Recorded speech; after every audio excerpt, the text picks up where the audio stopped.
Hello guys, welcome back to my channel and enjoy this fanfic part 2. Now let's start the fanfic. Inoichi Yamanaka arrived at the tower to see a curious sight: Hiyashi Hyuga and Miho Haruno chatting as if they had been for years, each holding a scroll with an identical crest to his. Hiyashi saw Inoichi's and knew he was there for the same exact reason he and Miho were there for. So, how did your daughter take the news? Hiyashi asked him. What? Your girls, too? I guess we had the same idea.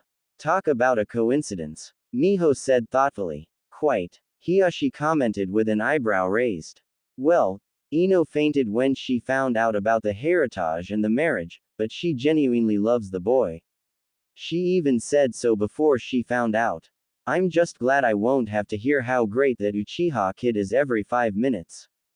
Inoichi added sarcastically. Well, my Hinata can't even say the boy's name without blushing as red as a cherry and losing her ability to speak. Hiyashi chortled merrily. With what Naruto did today and how Sasuke tried to kill them, I don't think we'll be hearing about him anymore. Sakura admitted just before finding out as well. I also gave her some background information on the Uchiha clan and some of the things they did to Naruto. Her heart went out to him. She actually stated that she wants to marry Naruto, arranged marriage or not. She and Ino almost learned the hard way that sometimes you don't know what you have until it's gone.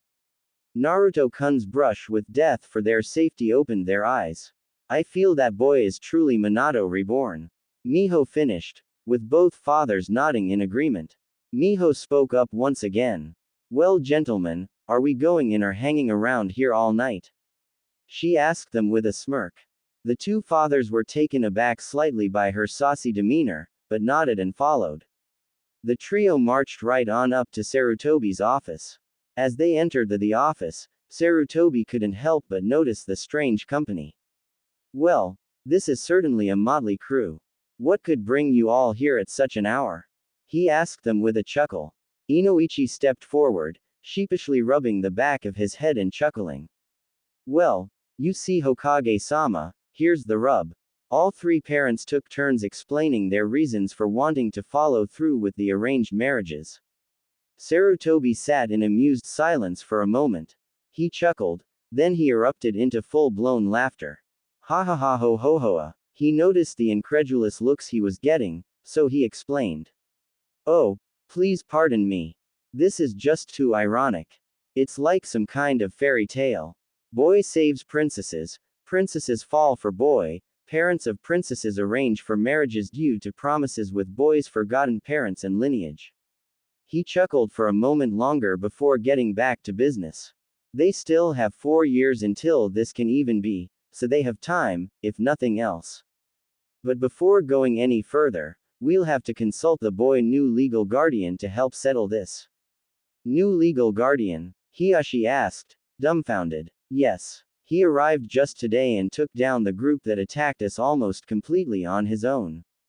He also rescued some of my Anbu, as well as students and academy instructors.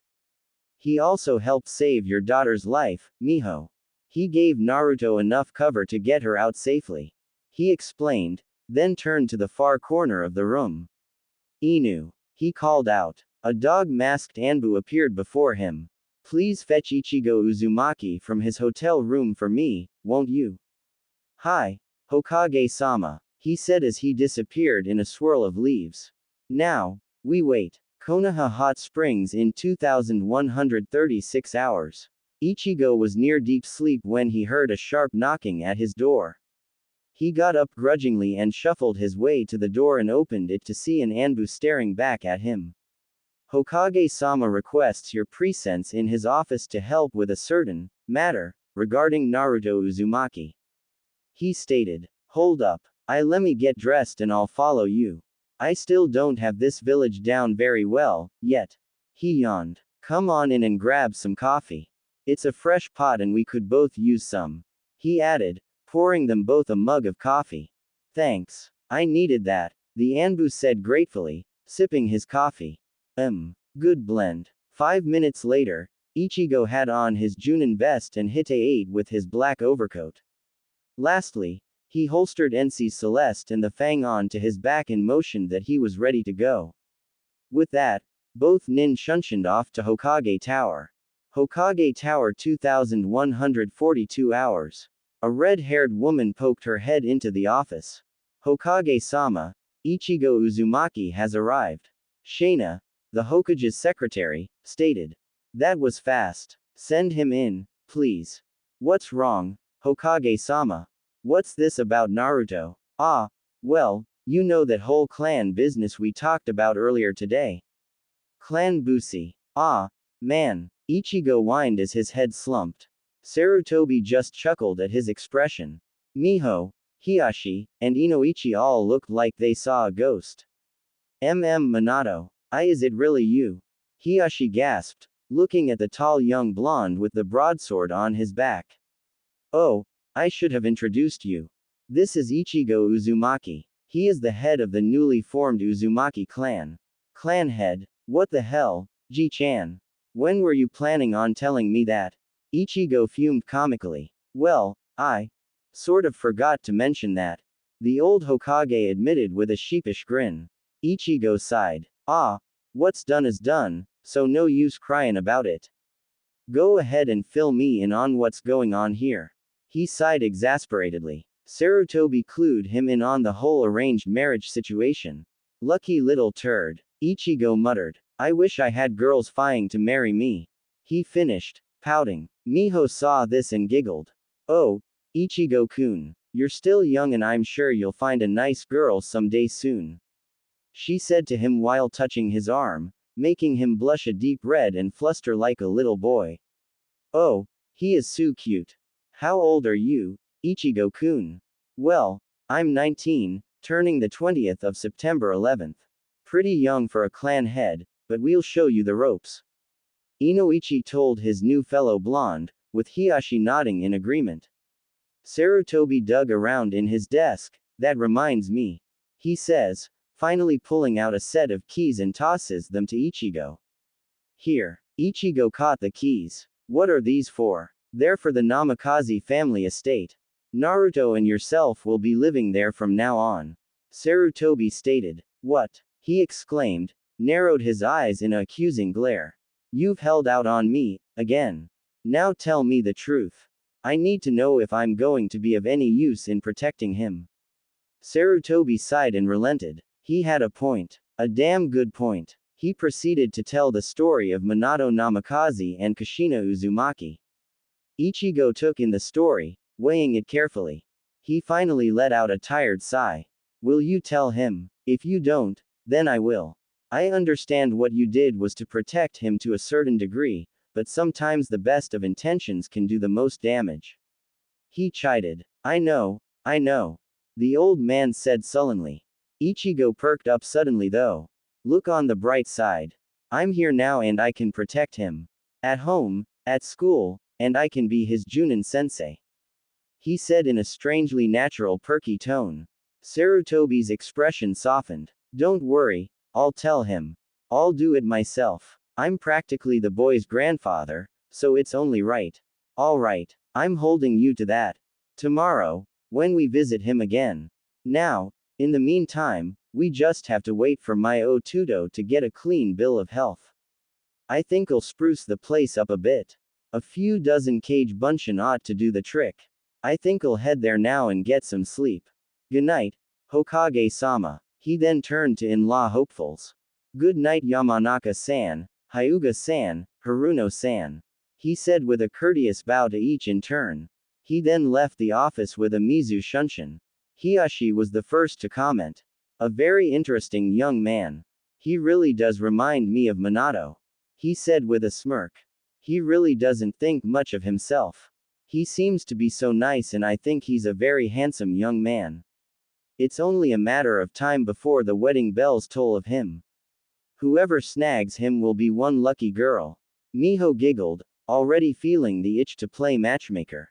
Inoichi added his analysis. From the accounts of the battle, he seems to be a very powerful and skilled warrior and shinobi. Making him a Junin was a very wise choice. Without warning, Ichigo shunshined in again, chuckling and grinning sheepishly while rubbing the back of his head. Ah, heh heh, can you show me the way there? I kinda realize that I have no clue where this place is. All in attendance sweat dropped. He's definitely like Minato, they thought in unison. But, Miho stepped up. I'll take you there, Ichigo-kun. After all, I need to get to know my future son-in-law's brother, don't I?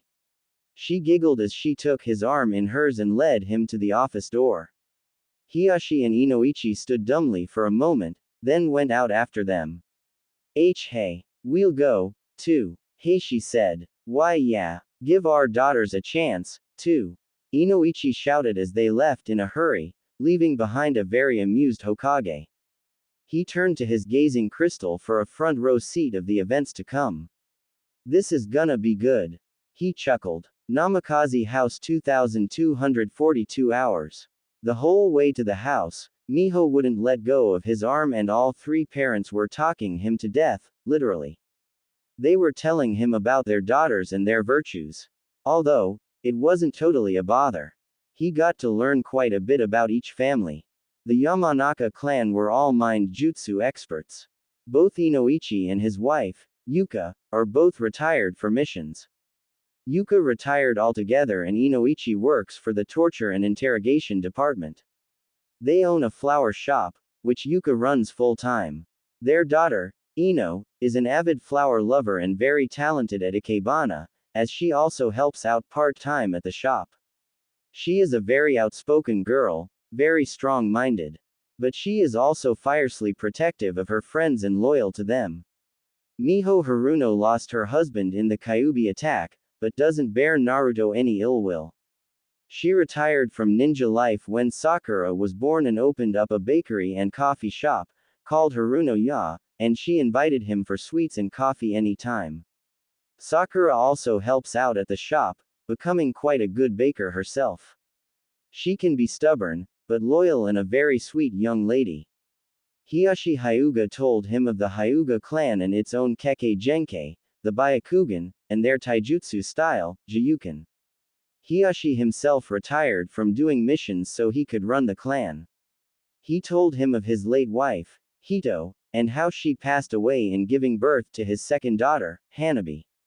Ichigo gave his condolences, but Hiashi said they weren't necessary, but appreciated nonetheless. Hinata strove to take after her mother for her sister's sake after she died. She is also the heiress to the clan. She may be a bit timid, but she is a genuinely sweet and kind girl. They asked him about himself and he gave them his cover story, the one he originally told Rin and the one Sarutobi helped him craft. Right in the middle of If, Sakuhime popped out and the story almost fell apart. Luckily, she was quick on the uptake and played along. Miho did wonder, however, if Sakuhime was a Haruno ancestor. I mean, pink hair is exceedingly rare. She also wondered if she was in love with her master. Oh, no, she said quickly, waving her hands to dispel any such thought. We're more brother and sister than anything, being a ghost and all. But, if I were alive, he'd be mine. No one else's, mine. She finished, giggling and blushing madly. The rest of the way, Hiashi and Inoichi couldn't help but stare at her dumbly, totally mesmerized by her beauty. Hiashi had to fight back a slight nosebleed, due to the low cut of Haim's dress. They finally reached their destination, the gate to the house. Miho finally detached herself from Ichigo's arm, saying that it's been a while since she walked on the arm of a handsome young man, which made him blush, again.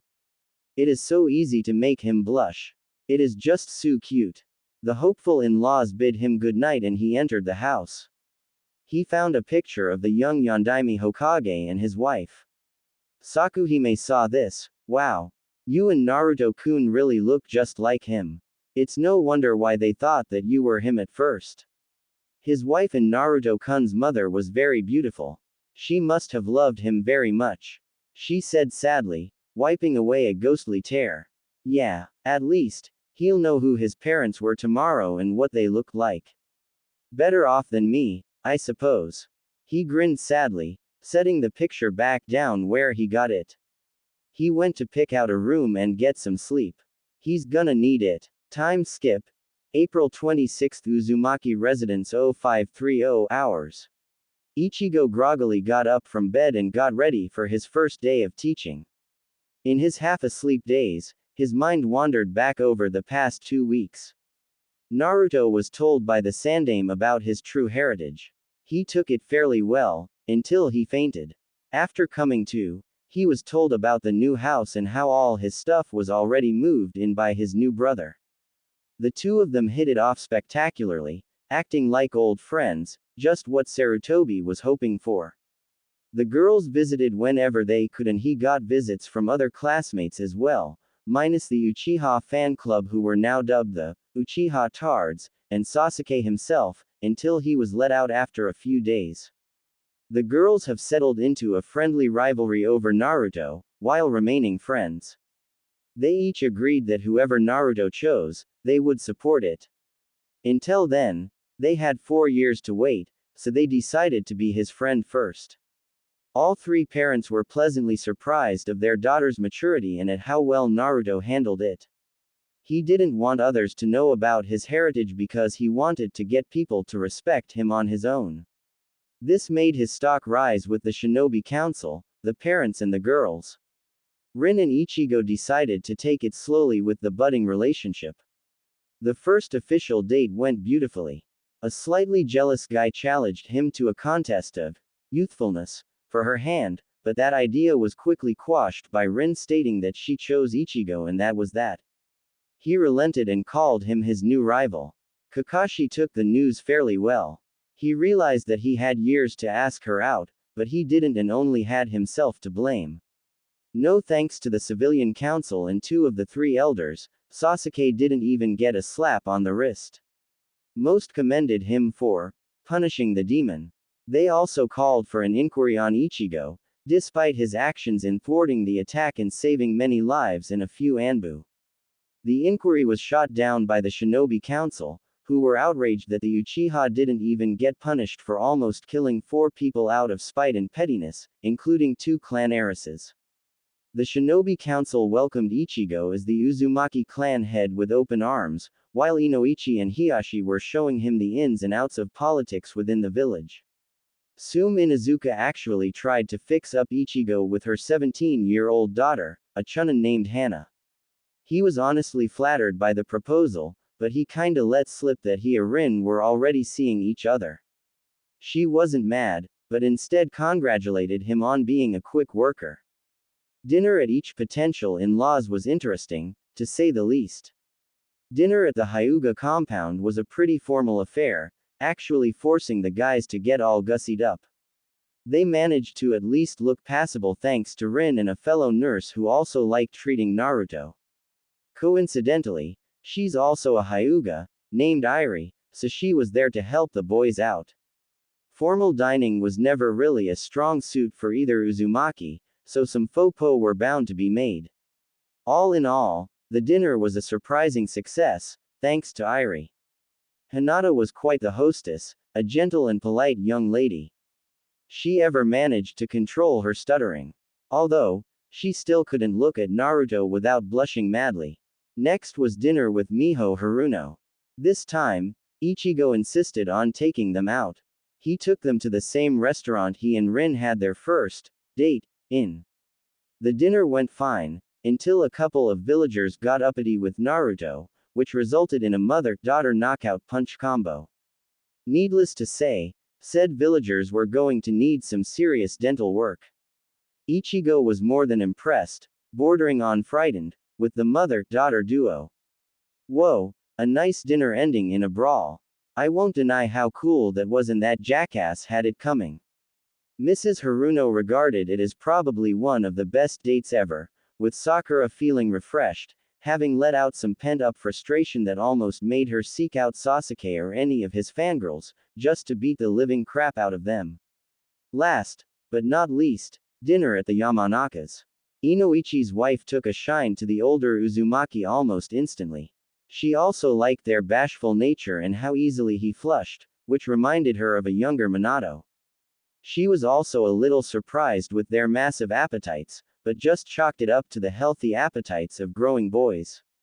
Ino remarked on how well they cleaned up as she flirted with them a bit, making both Uzumaki's blush an insanely bright red with minimal effort. She's definitely the more aggressive of the three. This'll be funny to see. Through all three dinners, Naruto miraculously avoided embarrassing himself, due to coaching from Rin and Irie on manners and how to handle girls. He seemed to take the coaching with relish, absorbing everything like a sponge, which really impressed them both. Irie was caught sighing, if only he were older, making Rin laugh out loud and Naruto to blush and pass out. He stopped the flashbacks and concentrated on getting ready for his first day of teaching. Sakuhime managed to wake him up some more by rattling his head around. Naruto was already up and getting washed up. Ichigo helped him get rid of his hideous orange jumpsuit and get some real clothes. He now wore a gray jacket with a mesh undershirt and royal blue pants. Sakuhime said that the gray made his eyes stand out more. Ichigo made a few adjustments to his wardrobe as well. He now wore the standard Junin uniform with armor-plated arm and shin guards, then took out the trauma plates from his original armor vest and installed them in his Junin vest for extra protection. He also got some chakra weights for himself and Naruto to wear at all times, in order to train at every opportunity. He also taught Naruto the Kage Bunshin, seeing as his reserves were nearly as large as his own, in order to help speed up his training in chakra control. The two brothers left the house en route to the academy. Along the way, they hit up an all-night diner to grab some quick grub. Ichigo got his morning coffee and Naruto got his newly customary stack of pancakes as part of their new morning ritual. With full tummies and a much brighter outlook on life in general, they went towards the academy and the start of a new life for them both. Konoha Academy 0630 hours. As soon as they got to the academy, they split up to go where they needed to. Naruto to his classroom and Ichigo to the faculty office to meet with Iruka. From there, Ichigo got his classroom assignment, Class 7A, He thought as he was handed his class roster. Ino, Sakura, Hinata, and Naruto in my class. Talk about karma. So, they're all in the class you'll be teaching. This will be interesting. You're telling me, Harem. When Naruto walked into the classroom, he noticed something strange right off the bat. The atmosphere was no longer totally hostile. He still got his customary glares, but those were now very few, limited to the Uchiha fangirls and the Uchiha himself. The rest were looks ranging from mild interest to sheer admiration and gratitude. He decided to take a seat next to Choji Akamichi. The portly boy patted him on the back. Good job, man. You did good. Naruto looked the deer in the headlights. What did I do? He asked, puzzled. What? Don't you remember? You're a hero. Kiba Inuzuka piped in. Oh, yeah, the fire. It wasn't that special. I'm no hero, he said in a detached tone, but Kiba stopped him. No, you are a hero. That was extremely brave. You even nearly died to protect people who did nothing but hate you. I for one, am proud that I'm your classmate. Also, sorry about always calling you Dobi. He finished apologetically. It's cool, Kiba. I decided that I'd forgive everyone anyway. Holding grudges just seems stupid to me and a waste of energy. And the whole hero thing. My new brother told me what someone told him once, that every hero is 1 part brave and 3 parts fool. I didn't get it at first, but I think I do now. I guess I'm still the same baka I was, Naruto finished, chuckling weakly. Shino decided to throw in his 2 cents on the matter. Your brother sounds quite wise. He was trying to say that bravery in any form never conforms to logic, so you, Naruto, are no fool. His explanation seemed to confuse the others, but Naruto just thanked him anyway. He was about to relax for a moment when a shrill voice cut into the silence. The new queen of the Uchiha fangirls, Amy, began to verbally assault Naruto. Stop trying to look cool, you stupid Dobi baka. You'll never be as great as Sasuke-kun.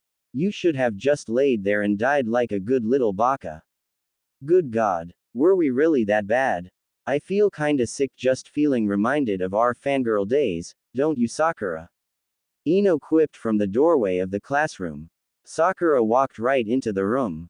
Ah, don't remind me, Ino. I'm still trying to forget it ever happened. I still can't believe what that coward tried to do. Isn't that the truth? Hinata said as she walked to her seat. She glared over at the fangirls and the object of their affection. How can you throw yourselves at this coward, even after he showed his true colors? Are you that blind? She remarked, the fangirls sending her death glares, which she returned, Byakugan enhanced. Say, Ino-chan, didn't that spineless coward leave you to die while Naruto-kun saved you? Oh, yeah, that Uchiha left me to die. If it weren't for the one you fools call Adobe, neither me, Hinata, Sakura, or some of the kindergarten students would even be alive right now. I owe Naruto-kun my life. He's actually a pretty nice guy if you give him a chance and he's not as dumb as you think. Ino stated, standing up for her new friend Naruto. The fangirls were about to retort, but Iruka and Ichigo came into the room. The kids who didn't know him already were shocked that this new sensei came in looking like he just came off of the battlefield, armed heavily. The large sword on his back was imposing enough, but add that to the smaller, but just a lethal-looking ninjutsu attached to his lower back, plus his height and odd eyes made him an imposing figure. All right, class, sit down. Iruka addressed them. Now, I have a new instructor for you. He'll be yours for your final year here at the academy. He said, then gestured for Ichigo to introduce himself. Hey there, kids. The name's Ichigo, Ichigo Uzumaki. I'm 19 years old and a Junin. Either Ichigo-sensei or Uzumaki-sensei will do. He said brightly and with his best fox-like smile, causing even some of the Uchiha tards to blush. The class was thrown for a loop. The imposing air he had to him seemed to vanish and a rather friendly one appeared in its place. Ino's eyes went wide. Our new sensei is Naruto's older brother. How cool is that? Ichigo-san is our sensei. This year's going to be interesting. Sakura surmised. I feel this year will be a good one. Hinata thought. Sasuke, however, scoffed at this new Uzumaki. Yeah, whatever. Even if the Dobi's brother is a Junin, he can't be much. He works here after all. All that hardware is probably just for show. He sneered. His fangirls all laughed at the jibe. Yeah, he probably can't even touch Sasuke-kun. What a joke of a sensei. Naruto was livid. The Tem and his band of female flunkies had dared to insult his new brother. But he saw that he wasn't the only one that was angry. Sakura, Hinata, Ino, and Iruka were all extremely pissed off. Ichigo seemed to have a neutral look on his face, but snapped back to a cheery facade.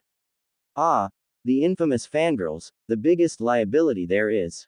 Blind devotion and fanaticism are extremely dangerous and foolish in this line of work. He retorted, then turned his attention to the whole class.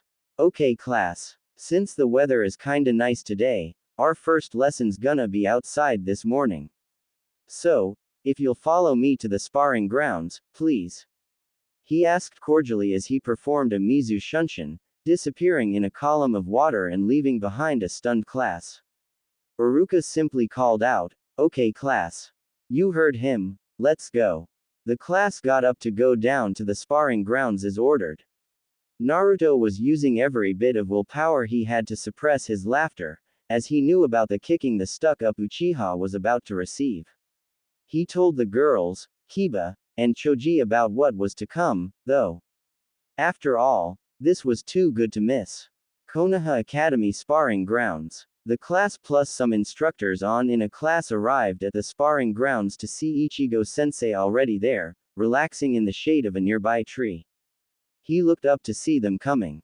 Oh, hey there, kids, he said lazily. He grunted as he straightened himself and walked over to the class.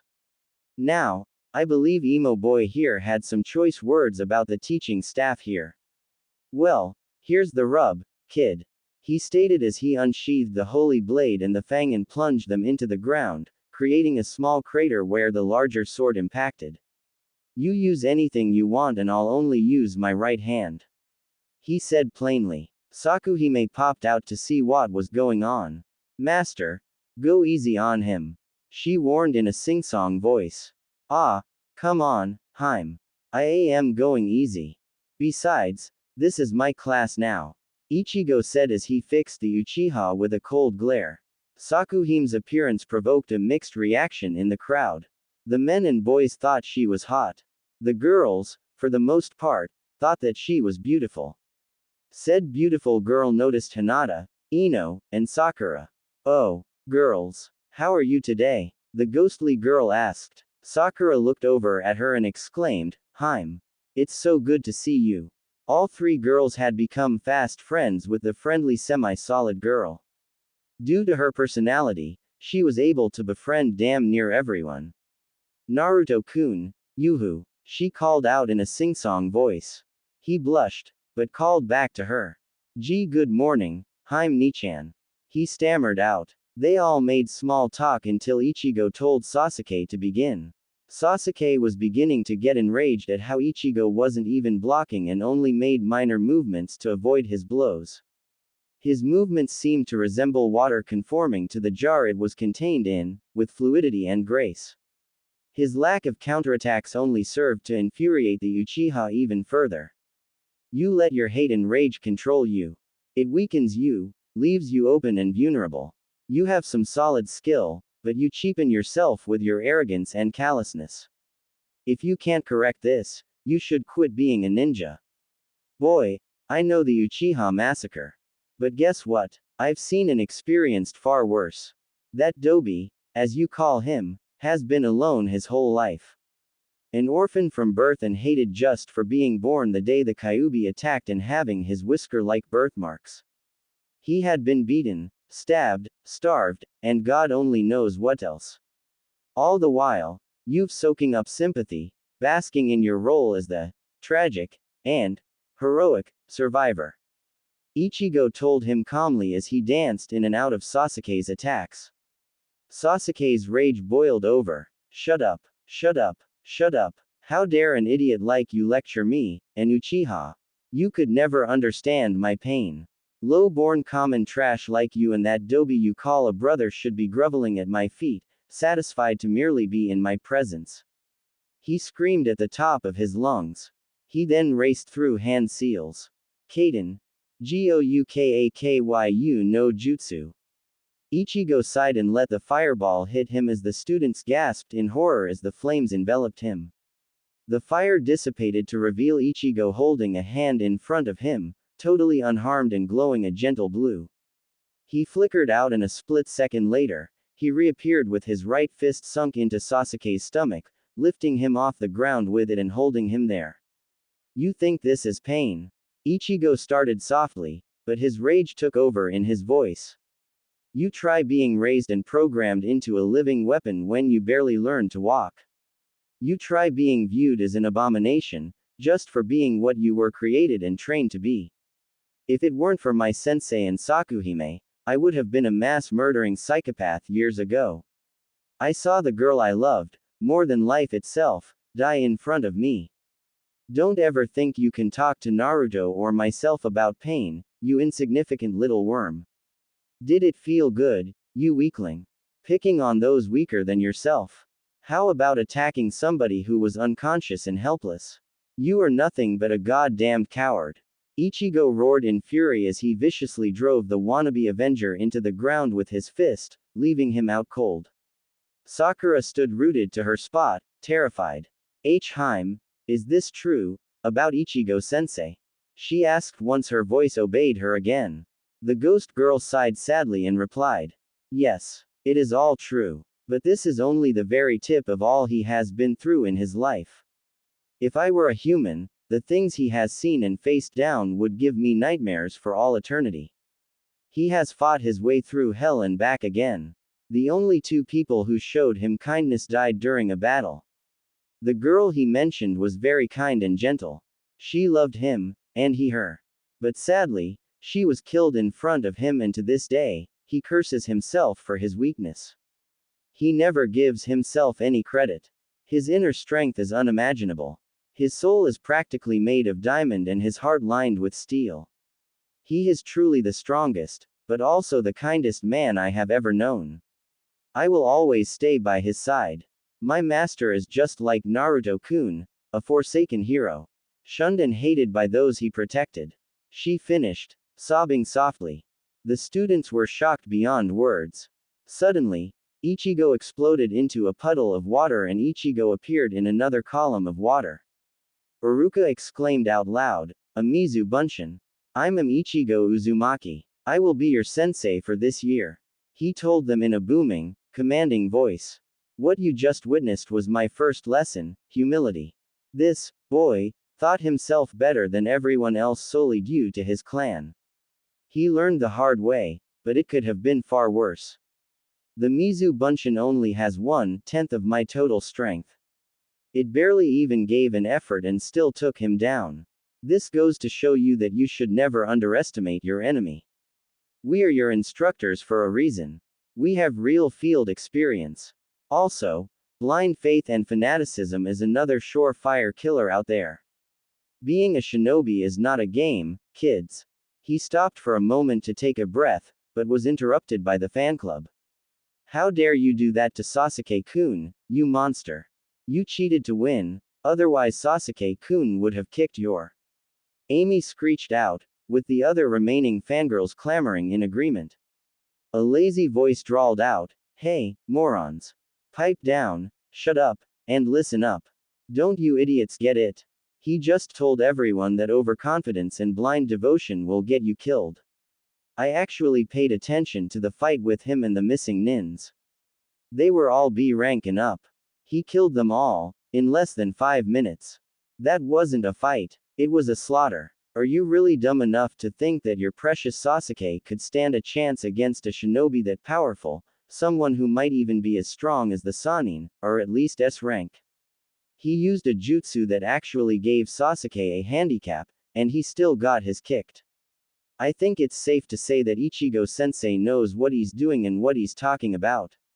Shikamaru scolded the fangirls. "Thanks, Shikamaru." "Right," Ichigo said. Shikamaru nodded in response. The Uchiha tards started to argue again, but Ichigo had finally heard enough. Enough! He roared out, releasing a massive wave of killer intent that swept over the whole academy. "In my class, there will be no geniuses or prodigies. There will be no dobes, either. If you see a classmate struggling with a subject you're good at, help him or her out. Do not abandon them. You all want to be shinobi of Konoha. Prove it to me first by helping out your classmates. They will be your future comrades. Your life will be in their hands one day. If you think you're special or too talented, get the hell out of my class. If you joined just to impress someone, leave now before you get someone killed." He yelled, but calmed down again. "Now, let's go back inside and start the day, again." He finished, picking up and reholstering his blades onto his back and using his Mizu Shunshin to get back to the classroom. The rest of the class looked on in stunned silence as Iruka gathered Sasuke and took him to the nurse's office. He couldn't help but agree with Ichigo's ideas and actions. The Uchiha boy has been spoiled far too much and his arrogance is starting to get out of control. It's about time that someone put him in his place. He got the class to go back inside.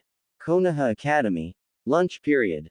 The rest of the morning passed by rather quickly and before they knew it, it was lunchtime. Ichigo lamented that he forgot to prepare a lunch for himself, being more worried about Naruto than himself. He sighed and left for the academy lunch counter.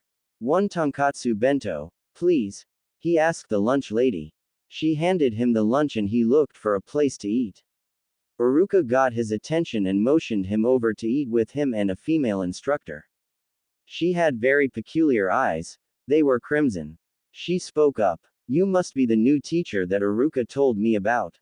"I'm Kurenai Uehi," she told him. "I heard that Naruto Uzumaki is your little brother." "Yeah, you heard right. So, how was he before I came here?" "Well, he was certainly a little hellraiser for one."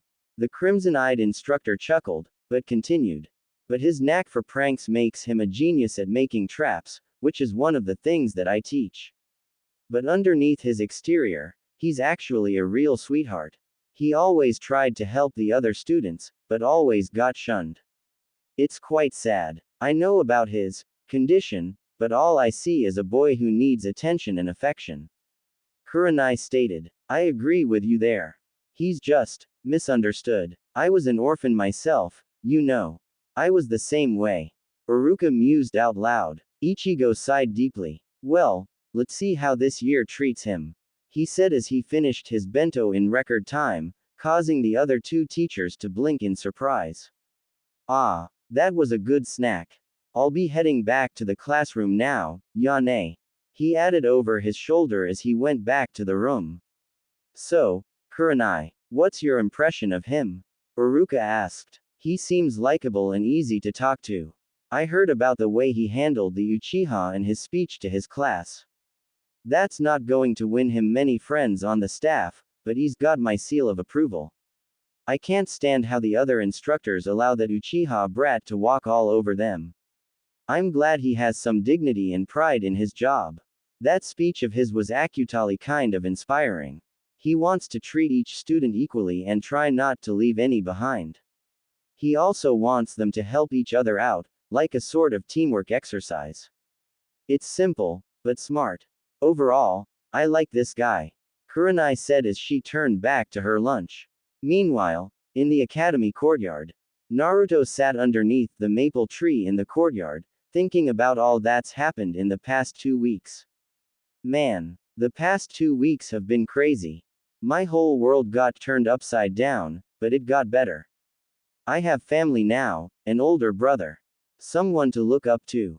I have actual friends now, who even stood up for me. Sakura-chan doesn't hate me anymore, neither does Ino-chan. Hinata-chan has changed, too. She's not so shy anymore, and it's kinda cute. I never knew she was such a good cook. Sakura-chan surprised me, too. She's really good at baking and she's actually really nice. I guess the Tem was just a bad influence. Ino is, well, unique. But cute in her way, like Hinata and Sakura are. All three have traits that I really like. AAARRRRGGGHHH. I have to choose just one. How the hell can I do this? Man, I'm glad Aniki's here for this. He thought as Sakura came up to him unnoticed, due to his intense concentration. She walked up to him and touched his shoulder gently. A Ryu for your thoughts, Naruto. She told him softly, slightly startling him. SS saw Sakura-chan. He gasped out as he jumped slightly, making her giggle. What's the matter, Naruto? Something bothering you? You can tell me, if you like. She told him in a concerned voice. Naruto sighed loudly. Well, it's just that these past 2 weeks have been kinda nuts for me, you know, with how things used to be before in my life. The Kyuubi, my parents, the whole arranged marriage thing, my new Aniki. Then I somehow went from village plague to a hero almost overnight, just for doing what I wished someone to do for me. My whole world's been turned upside down, and I'm still trying to sort it all out. He said with a sigh. I'm still wondering if this is all too good to be true. He sighed again, sadly. Sakura looked on sadly. Oh, Naruto. I really do care for you. She thought as she let him continue.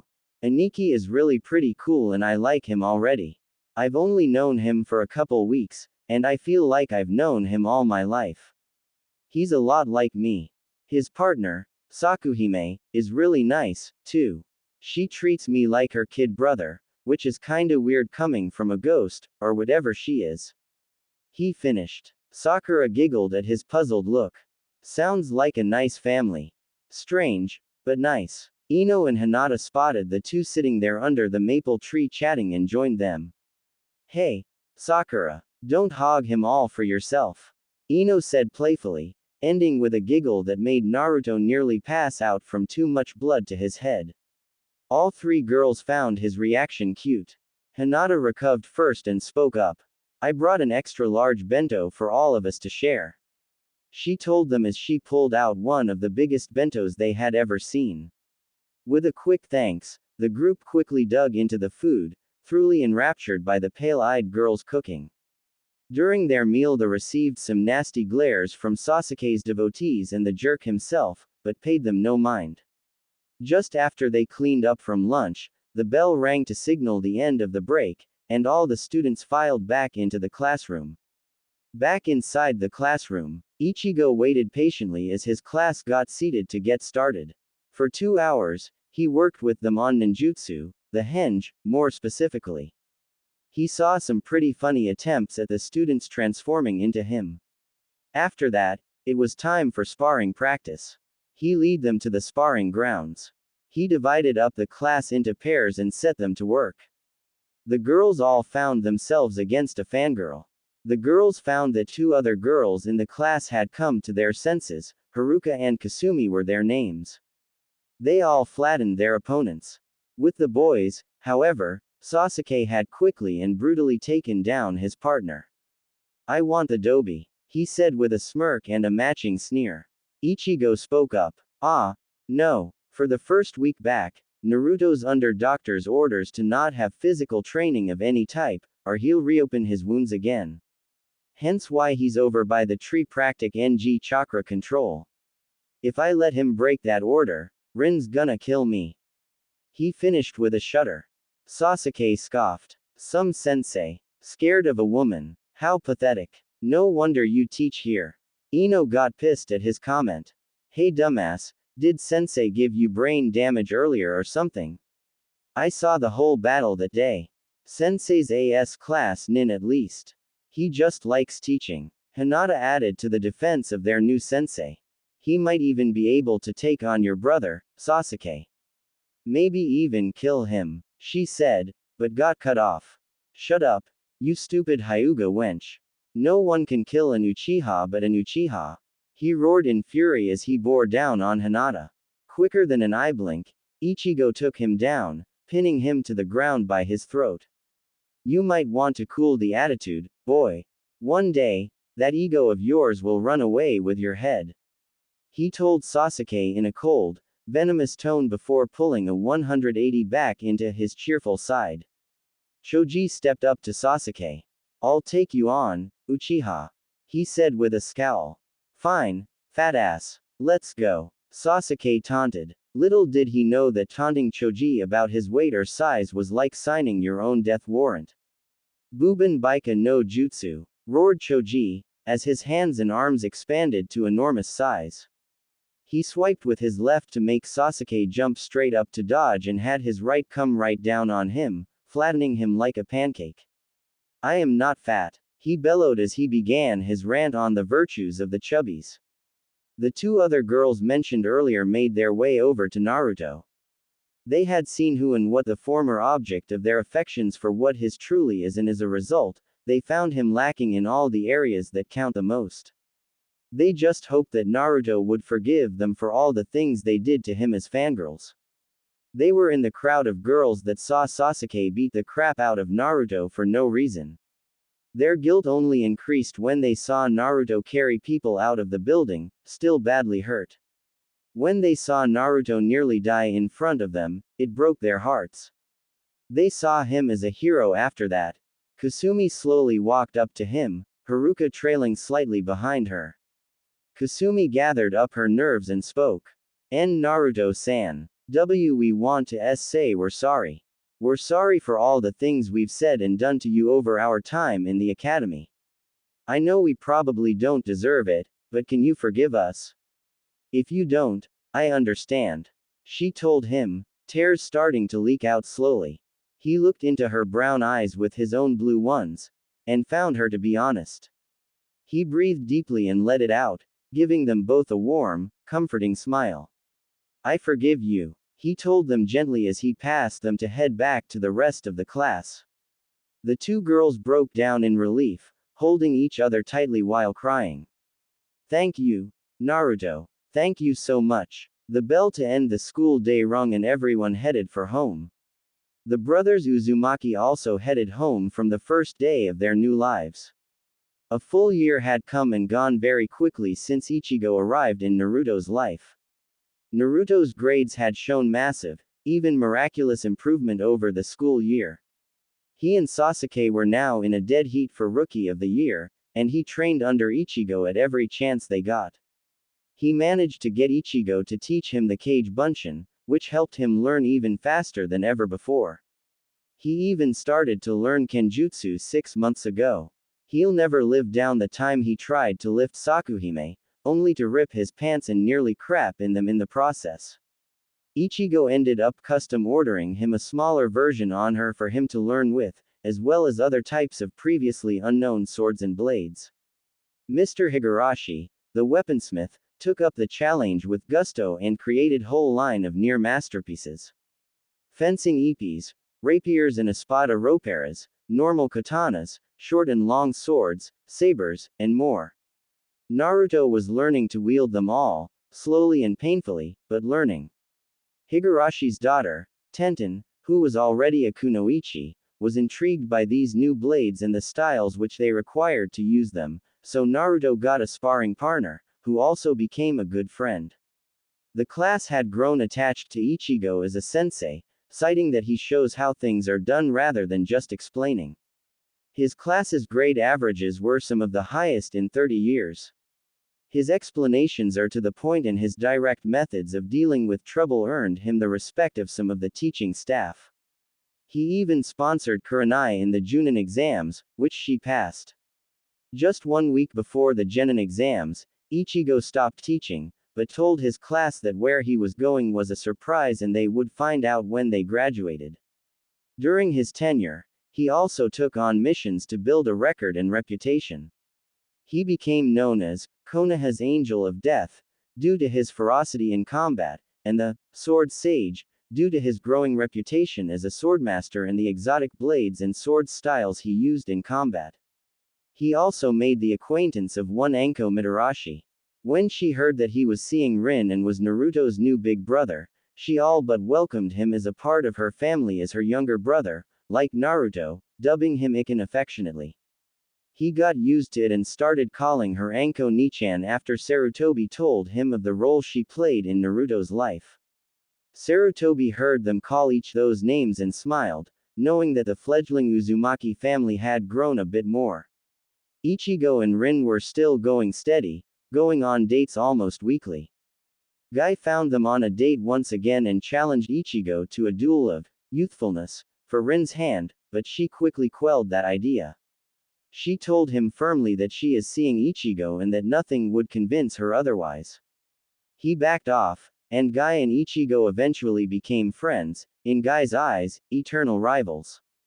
Kakashi knew he could have asked her out for years, but didn't. He knew he couldn't blame Rin for not waiting and he also heard from the Hokage about Ichigo's past. Kakashi went out on a mission with him once and learned a lot about him, and that he sincerely loved Rin and he would fight to the death to protect her, Naruto, and the whole village. The copy Nin had already seen some of the power he could unleash already, and that alone scared the hell out of him. The two became friends, and trained together when time permitted. However, everyone has a dark side. When he was alone, Kakashi would curse Ichigo's name. He had what he wanted most, Rin's love. On top of that, Kakashi's manner toward Naruto was carefully veiled hate. He blamed Naruto for everything that had gone wrong with his life, but he was smart enough to bide his time until he could erase the problem, then, in his mind at least, things would return to normal. As for Naruto, he dated Sakura, Ino, and Hinata all at least once to help him get to know them even better. He took Sakura out to a movie and a dinner. The dinner was a pretty simple affair down at Kurogashi's, no real bells or whistles. Rin and Irie coached him tirelessly on manners and etiquette, which he sorely lacked. After the dinner, they went to see a scary movie, planned by Ichigo and Rin. The two had snuck along to make sure that no one bothered the two. It was there that Naruto showed a rather hilarious dislike of the undead in any form by grabbing her in fright, on the other way around. Luckily, Sakura took it as Naruto opening up to her and showing her that he had things he was scared of, too. When he walked her to her door, she gave him her first real kiss. For at least an extra 15 minutes, Naruto stood stunned outside the Haruno residence in shock until Ichigo carried the petrified boy home. His date with Ino turned into a shopping trip, but if you asked Naruto, it was more of a marathon. She dragged him all throughout the shopping district, checking out the bargains in every store. Again, the team of Rin and Irie had coached him, by taking him on a shopping trip with them. Ichigo thought he'd be able to slip out of it, but Rin knew him too well for that to work by now. Naruto's patience with everything was well rewarded. Ino had taken him to Ichiraku's and treated him to ramen as a thank you. Later, when they returned to Ino's house, the vivacious blonde girl gave him a quick peck on the lips, making the poor boy go stiff as a board again, much to the amusement of Ino's parents, who had a pretty good laugh watching from the kitchen window. Hinata's date was a bit more of a formal affair held at her manor, which included a tea ceremony. Hiyashi had the clan's chefs prepare an extravagant meal for the two of them and had them use one of the smaller dining rooms. The shy girl also gave him her first kiss that night. When Ichigo came to pick him up, both Naruto and Hinata were frozen stiff with bright red blushes on their faces. Hiyashi had called him over to watch them, to which the two had a good laugh.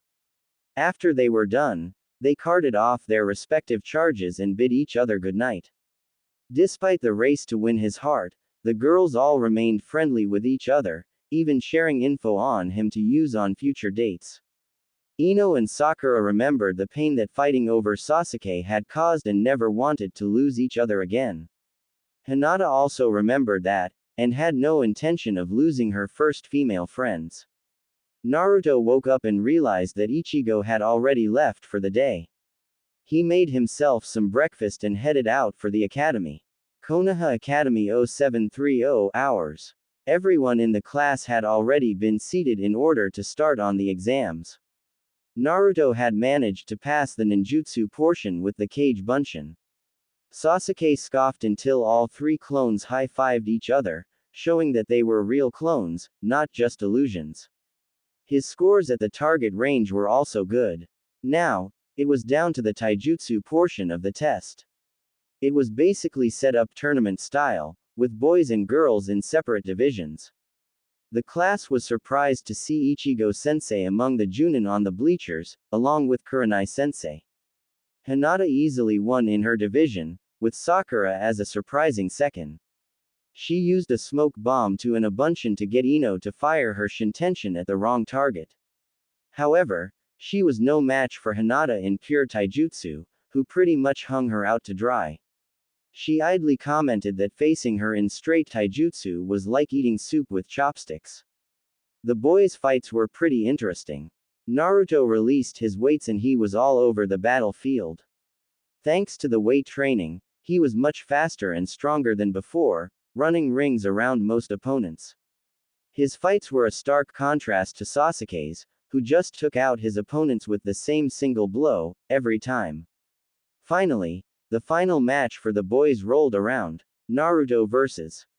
Sasuke. Don't even think of just running around, using your stupid little tricks, Dobi. They won't work on an Uchiha. Sasuke said smugly. You'd know something about running. Wouldn't you, Sasuke? He fired right back. With that, Sasuke launched himself at Naruto, enraged by the truth. The two continued to trade blows for 5 solid minutes, neither one getting a clean hit on the other. Sasuke finally got fed up and switched to ninjutsu. He shot a fireball, but he was surprised when Naruto countered with a Suiten jutsu, the Suiten, Sutaiho. Seeing that he no longer had a glaring advantage, he flew into a rage. His attacks got sloppier and Naruto just waited for the right opportunity to strike. Finally, Sasuke overextended a punch. Naruto quickly grabbed it and swung Sasuke down into an armbar hold, making him eat dirt. Sasuke got desperate and hit Naruto in the groin, hard. Naruto, not surprisingly, keeled over in pain as Sasuke strutted up to him. That's where you belong, Dobi. At my feet, in the dirt. He sneered as he pummeled Naruto some more, in a fashion familiar to the one on the day of the fire and attack. Before Iruka could stop the match, Sasuke stopped and spat on Naruto. Some hero. You're just a weakling. He then walked away. Sasuke was declared winner and rookie of the year, but it left a bad taste in the mouths of many people. The crowd was shocked and disgusted with the Uchiha's actions. Even his remaining fangirls were repulsed by this. Many of the Junin in the stands shook their heads and scribbled down things in SMLL notebooks they had. Kurenai and Ichigo sported looks of sheer fury, outraged by the vicious assault on a downed opponent. The girls nearly bum-rushed Sasuke to beat the ever-loving shit out of him, but a scowling Iruka held them back. However, a lone fangirl made it over to him and slapped Sasuke. "How could you? He saved a lot of people that day," she told him furiously. "How could I have ever fooled myself into loving a cold-hearted monster like you?" she added, tears leaking out. Sasuke sneered and was about to slap her, but an intense glare for Ichigo in the stands convinced him otherwise. He just scoffed and left the field silently. All the hubbub died down and the students who passed were addressed by Iruka. "To all of you who passed, excellent job. This is the biggest graduating class in a very long time, and I think you should all be proud of yourselves." He continued to talk and introduced the Junin in the bleachers. The class perked up when they heard that Ichigo would be a sensei for one of the teams. Iruka began to read off the teams and names. Team 7 will be under Kakashi Hatake, Uchiha Sasuke, Aburame Shino, and Inuzuka Kiba. A low, angry buzz was heard from Shino and Akamaru let out a low growl. They didn't like the choice in teams. Team 8 will be under Ichigo Uzumaki, Naruto Uzumaki. Naruto got a huge grin on his face. His big brother was going to be his Junin sensei. Sakura Haruno. Her face lit up as she gasped in surprise, a smile threatening to split her face in half. A person who she had come to highly respect was now going to be her sensei for a long time, now. She was also going to be on Naruto's team, an added bonus. And Hinata Hyuga. Hinata, despite her increased confidence and losing most of her timidness, still nearly fainted when she heard her name. Her sensei will be a man who she saw as her big brother, or even an uncle. She will be in a team with one of her best friends and the boy she likes. Team 10 will be under Asuma Sarutobi, Shikamaru Nara, Choji Akamichi, and Ino Yamanaka. Ino was somewhat disappointed that she wasn't on Naruto's team, but she felt that Shikamaru and Choji weren't really bad company to keep. Since the attack, Ino had patched her friendship with the duo. She whispered into Naruto's ear that they would have to date again sometime again, soon. The senseis all collected their teams and headed off for introductions. Ichigo was fortunate to have known these particular genin for some time now, so their intro was short. "As you already know, I'm Ichigo Uzumaki, your Junin sensei for a while to come. My likes are my family, friends, my girlfriend, and good food, like ramen, dango, BBQ, sweet stuff, basically anything edible. I dislike arrogance, stuck-up people, cowards, and people who look down on others for no reason. My goal is to become the strongest shinobi ever and get married." He trailed off, blushing madly. The team already knew who he had in mind. Ichigo recovered and continued. "My dream is to train you all to become even stronger than me someday." "Okay. Naruto. Batter up." Naruto perked up at the mentioning of his name. "Oh, right." And he proceeded to give his introduction. The girls followed suit when they were prompted. Upon wrapping up the intros, he announced that he still had to give them one more test. He chuckled at the disbelieving looks they gave him. Now, enough of that for now. Let's go get some grub, 'cause I'm starving." He half whined. This caused the girls to giggle, because they knew of his massive appetite. He picked out a buffet near Hokage Tower on T Street that had just opened. He picked this one because it had ramen, as well as damn near anything else. During the dinner, the group chatted until they saw Asuma walk in with his team in tow. They moved to a booth to chat. Ino quickly seized the opportunity to sit next to Naruto, citing that since she wasn't on his team, she'd need to spend all the time with him she could spare. Choji and Shikamaru didn't really seem to mind. They kinda liked Naruto, and Ino wasn't as bossy as she was when she worshipped the Uchiha. All in all, things were good. Ichigo surprised Choji by clearing a whopping 9 plate in under 30 minutes. Beating an Akimichi in eating was nothing to scoff at. After dinner, the teams all bade each other farewell, with Naruto getting 3 goodbye kisses, with the girls giggling due to Naruto's blown fuse reaction. Asuma gave an amused chuckle and thought, I think Naruto just hit puberty right now. Choji smirked at Naruto's good fortune, and Shikamaru just sighed. Along the way home, Naruto tried to pry some info on the test that Ichigo was going to give them the next day, but he stayed tight-lipped about it. The two settled in for the night in preparation for the day to come. Konoha Main Gate 2230 hours.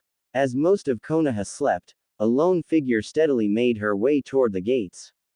Kotetsu and Izumo, the two Chunin gate guards, spotted her and asked for her papers and reason for her visit. I want to see my baby. Now move. She merely lowered her hood to reveal her face. She had long, fiery red hair, deep emerald green eyes and a cherubic face. But the most important fact is that the two Chunin knew who she was, and in their stunned silence, let her pass. As she moved down the street toward Hokage Tower, they shivered. No way that just happened. Izumo stuttered out. Hokage's office 2245 hours. Sarutobi had just finished filing the last bit of paperwork for the day and was about to head for home and bed when his office door swung open to reveal a red-haired woman who seemed to be glaring at him something fierce. He didn't see her face too well until she stepped into the light. KK Kushina. No, it can't be. The council informed me that you died giving birth. He stammered out in fright, knowing that the glare on her face was that of an angry mother. Old man, why was I told that my baby died that night? Why was I banished from the village? And what have you and this village done to my baby? She screamed out in rage at the aged Hokage, making him shrink back into his chair in fright. She hasn't lost her touch. She can still make even the strongest shinobi wet themselves when pissed. He noted as he felt that his pants were somewhat damp. She had heard of an Uzumaki in Konoha in a village within Fire Country, where she had taken up residence. She heard from a pair of Konoha nin of a Naruto Uzumaki and they called him the demon brat and a horde of other nasty names and she promptly left for Konoha. He filled her in on what has happened in Naruto's life, the people who hurt him, the ones who tried to help and even adopt him, the Uchiha massacre, which left a bad taste in her mouth, as she wanted to kill them herself, and last but not least, the marriage proposals. At her insistence, he asked for an Anbu to assist him. Can you please go and summon the Uzumakis for me? Tell them it's urgent. He told the lion-masked Anbu, stressing the urgent part. Kushina caught the plural in that.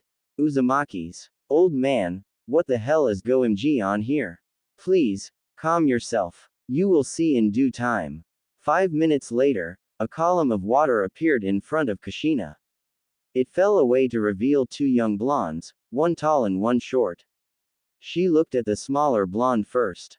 My baby, she breathed, before snatching him up into a tight embrace. She started to wail loudly, chanting his name in between sobs. This, of course, spooked the hell out the boys, Naruto especially. Hey, Nei-chan. What's up? Kushina calmed down and started to introduce herself. Naruto, sweetheart, don't you know who I am? Naruto put on his thinking face, making him look like a fox. No, sorry, I don't. Kushina felt crushed. But she realized that he never got to know her. Ichigo took another good look at her face and gasped. Hey, Naruto, you know that picture of your parents? That one in the entryway? Doesn't she look like the woman with dad? His tirade was cut short by Kushina. Minato-kun, is it really you? She whispered, as she reached out to touch his face. I'm sorry, ma'am, I'm not him. My name is Ichigo Uzumaki. He told her gently, not wanting to scare her. She pulled back suddenly, but Sarutobi explained how Ichigo came to be in Naruto's life and the role he now plays. She bought the explanation. She explained that she is Naruto's real mother. He was understandably upset. He thought that she was dead all this time. Sarutobi added that the council used the chaos of the Kyuubi attack to banish her, seeing as the civilian council were constantly at odds with Minato.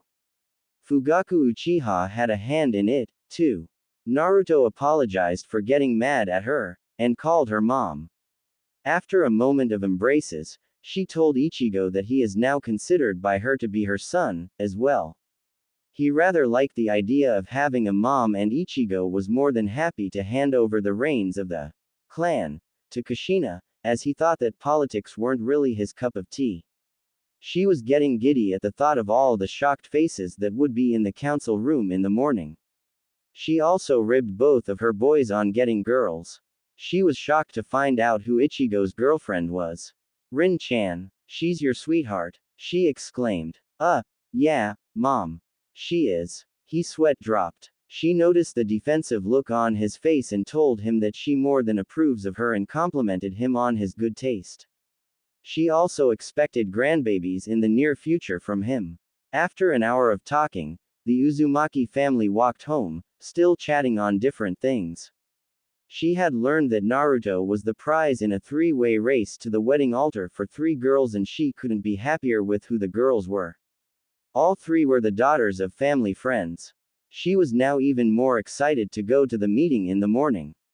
Along the way home, the hunger bug bit the boys and they stopped off at their favorite diner for a quick bite to eat. Kushina was astonished at their appetites and how alike they really are. She also got another surprise in the form of Sakuhime. But due to Hareem's personality, she and Kushina hit it off quickly, with the two gabbing constantly.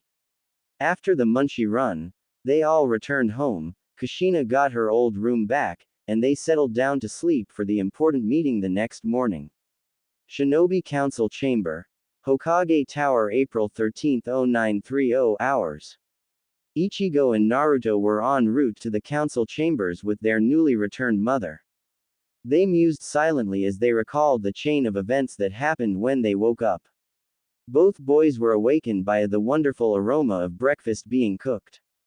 Both boys thought each other were cooking, but when they met in the hallway, their eyes widened and they raced down to the source of the smell. They had completely forgotten that Kushina is now living with them. She felt the motherly urge to cook some breakfast for her sons, which was greatly appreciated by the 2 young blondes. Now, neither one of them were used to living with a woman and they came downstairs in nothing but boxers and t-shirts. Naruto said, "Powered by," and a picture of a ramen bowl, and Ichigo's had the words, "Your village called, they want their idiot back," on it. They still believed they would never live that one down. I may have missed out on being there to see them grow, but I'll be there for them from now on. Kushina told herself mentally. She indeed felt terrible, believing her son to be dead all those years ago. But now that she came back, she got her baby back and gained an additional son to boot. Both of her boys reminded her of Minato so much that it hurt at times. But she was very proud of them, for pulling through their dark pasts and supporting each other. Her eldest is already a Junin and has a rather scary reputation on the other nations as the Angel of Death. Her youngest was a newly minted genin, but was runner-up for Rookie of the Year of his class. They both worked together to make the Uzumaki name respected once again and were doing a good job of it. The civilian community was still hostile toward them, but a large majority of the shinobi community respected them, especially after their bravery during the attack a year ago. She learned the Anko Mitarashi saw the pair as her little brothers, and wanted to thank her for it when she saw her. She remembered when Anko was just a new genin and when she was abandoned by Orochimaru. She and her husband took care of her as best they could until the Kyuubi incident. She was glad to know that she had looked out for Naruto in her absence. Rin, Guy, and several others she wanted to thank when she found them, but that would have to wait. They finally reached the council chambers and were met by Sarutobi, who had warmed up the crowd for them. She was chomping at the bit with anticipation. They were finally waved in. The initial response was just deafening silence. She stood there grinning from ear to ear. Finally, Hiyashi spoke out. KK Kushina, is it really you? Yep, I'm back, she replied brightly. But where's Hito? She wondered to herself. With that proclamation, the room erupted into a sea of chaos. They were overjoyed that she was back. The children were confused, though. They had no idea who this mystery woman was. The Hokage explained to them that she is Naruto's mother, and the widow of the Yondaime Hokage. Sakura was the first to recognize her. My mom showed me a picture with her in it, she exclaimed. Kushina took a moment to recognize her goddaughter. Sakura-chan, the red-haired woman asked hopefully. Why yeah, that's me, Kushina-san. Sakura answered nervously. She was unnerved that this woman recognized her, but she didn't know her in return. Kushina smiled at the pink-haired girl warmly. This feels so familiar. I know where Naruto-kun and Ichigo-sensei get it from, now. She feels so friendly. Look at how you've grown. Kushina squealed in delight as she inspected Sakura. She moved on to Ino and Hinata next. Ino-chan, your hair is so long and pretty, and Hinata-chan, you're as cute as a button. She finished in a loud squeal as she squeezed all three girls and potential brides for her younger son, making all boys, men, and the three girls in question look at her strangely. The chamber door burst open suddenly to reveal Rin, Iruka, and Anko huffing heavily, as if they scrambled to get there. Is it true? Is she really back? She exclaimed loudly, with the others with her nodding in agreement. She was rewarded with the answer she was waiting for. Anko-chan, is that you? My little Anko-chan, Kushina asked as she walked up to Anko. Said Snake Kunoichi, very uncharacteristically, burst into tears and hugged the red-headed woman for dear life. She viewed Kushina as her mother after she was taken in by her and Minato, and missed her very much. Naruto and Ichigo looked on in worry.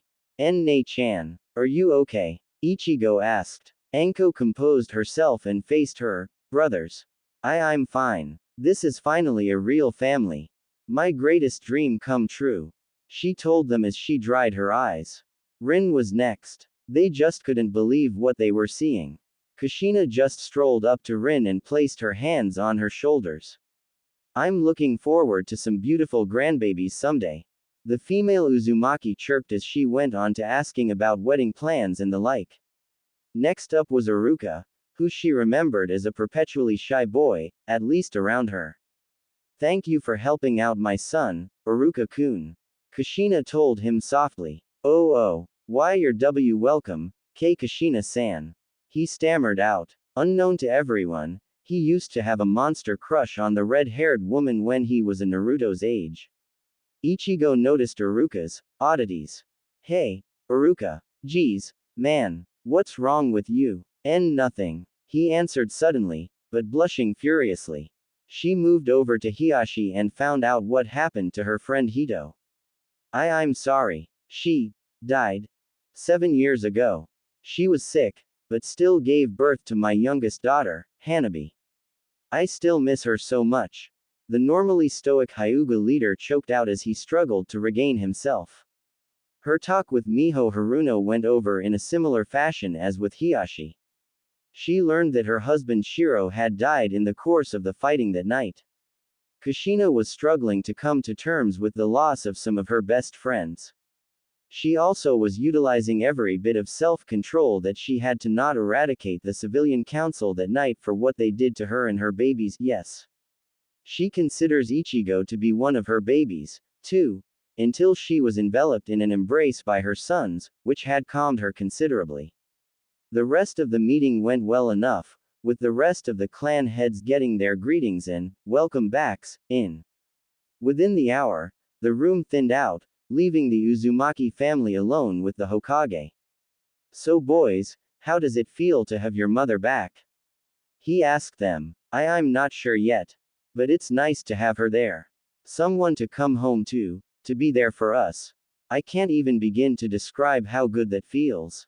Naruto answered. You can say that again. I've never had a family before I came here, but I do now. I couldn't have gotten any luckier. Kushina and her boys chatted for a little while longer before going home. Ichigo told Naruto to tell his other teammates that the test will be tomorrow. On the way home, Kushina was pondering what to do about what her crazy late husband had gotten Naruto into. He inadvertently given the boy a small harem, but at least he got all three girls to not just like him, but love him, prior to knowing about the engagement attempts. Another positive note was that they were all competent kunoichi for their age, not just the ignorant and useless fangirls the Uchiha brat surrounded himself with, not to mention they were all nice girls in her book. Another thing that she was thankful for was that her eldest is the Junin sensei for Naruto. Someone she could trust with Naruto's well-being and training. She had learned of Ichigo training Naruto in swordsmanship and felt that it was something she would have to see for herself. For now, she would enjoy the company of her sons and adoptive daughter, Anko, and readjust to life in Konoha. Anko was offered to move into the Namikaze family house, to which she happily accepted. The only apartment complex that would rent to her was little more than a roach motel, not really fit for anyone to live in, so it was a no-brainer. On top of that, she would finally get to live as part of a real family, something she'd never thought would ever happen to her. As they left the meeting room, they stopped off of their familiar haunt, Ichiraku's, where Tsuki nearly had a heart attack seeing Kushina again. He got over the shock quickly as he cranked out their orders at warp speed, a testament to how much the small family missed her and how much brighter their lives would be with her in them again. It was all like a puzzle just sliding and locking into place, gears meshing and turning in harmony. The village would never, ever, be the same again now that a family long thought dead was thriving again, stronger than ever with the return of the spunky matriarch as their center. This long fragmented family was finally 3 months. 3 months had passed by ever so quickly, but left their mark. Kushina had readjusted quite well into the village, but she had to work on restraining her temper where her youngest was concerned. One man commented that the fox brat should just die and leave them in peace, and she nearly took his head off. She was about to show this fool why she was known as the Benihime, or the Crimson Princess, when Ichigo showed up to hold her back. Even with Kushina back in Naruto under an even tighter guard, people still attempted to harm him and even try to kill him. Kushina nearly killed an errant chunin for coming at her youngest baby with a kunai until Anko dragged him off to her playroom at the T&I offices where she worked. Ichigo beat another offending Junin within an inch of his life before turning him in. Naruto's training was coming along well, as Kushina took an active role in it. She learned that Ichigo was a swordsman and she challenged him to a spar, in which she wiped the floor with him. You see, she has always had a natural gift for swordsmanship, and even though Ichigo held an immense advantage in power and speed, she was able to defeat him with sheer skill and ability. This made him have an even healthier respect for his adoptive mother and led him to teach the styles needed to use the other swords that he had made. The fiery redhead took to fencing quite well, and she particularly favored the espada ropera, a sword of Spanish make that was usually a thrusting blade, but it was double-edged, swift and deadly. The grace required to wield it effectively was something she had naturally. Her fighting style with it looked more like she was dancing, with an elegance and grace that seemed supernatural. From that point on, carried one at her side at all times. When it came to training with her boys, she took to it with a gusto that could have put Guy to shame, meaning that she ran the pair of blondes into the ground without mercy. Luckily, Rin was around a lot, so they didn't stay beat up for long. Rin's friend, Irie, was a regular at the Uzumaki house, due to the two medics never being all that far apart. Sometimes, he thought they were attached at the hip. As for how Team 8 was doing, they were mainly practicing and doing D-rank missions. He managed to teach them several chakra control exercises and made sure they could do them efficiently. Ichigo quickly found out that the D in D rank stood for dreadful, dreary, and draining. After the first few times catching that damn Tora, he felt like putting that stupid cat out of his misery and everyone else's. The task of one mission was to replace the serving staff of a wealthy restaurant. Naturally, they dressed into the staff uniforms and set to work. All was going well until Hinata noticed that their sensei was missing. One would think it would be easy to spot their sensei, because a 6-foot-tall blonde with different colored eyes should have stood out like a sore thumb. After 30 minutes of searching, they finally found him, snoozing in the freezer of all places. The one who tipped them off was none other than Sakuhime. She came out, noticed him sleeping, and called out to them. As for getting them to not tell on him to Kushina and Rin, he took Naruto out for a ramen binge and his 2 kunoichi students made him their pack mule for a shopping spree, on his dime, and he couldn't use his bunshin jutsus to help him. He was still recovering from the last time Rin and Irie dragged him and Naruto on one of their splurging sprees, and the 2 younger kunoichi proved to be no slouches in that department, almost turning the trip into a death march. The girls felt a little bad afterwards, so they took their exhausted sensei over to Haruno-ya, and Mrs. Haruno pepped him back up with some of her personally made sachertort, one of his all-time favorites. Miho remembered that his favorite snack was strawberries. The pink-haired woman saw him as a nephew of sorts, and he is the sensei of her daughter, not to mention her daughter is formally engaged to his little brother, but she liked him just the same. Ino, Sakura, and Hinata were also getting adjusted to the quirky woman who turned out to be their sensei's and their betrothed's mother. Ino had to admit that she liked Kushina's spunk and pluck. She was easily the type of woman she could look up to not only as a senior kunoichi, but as a mother-in-law. The ways that she kept her small family going and dealt with the ignorance of the villagers was awe-inspiring to the girl. Sakura was getting to know her recently returned godmother. She was surprised when she first found out from her mother who her godparents were, but was dismayed when she found that they were dead.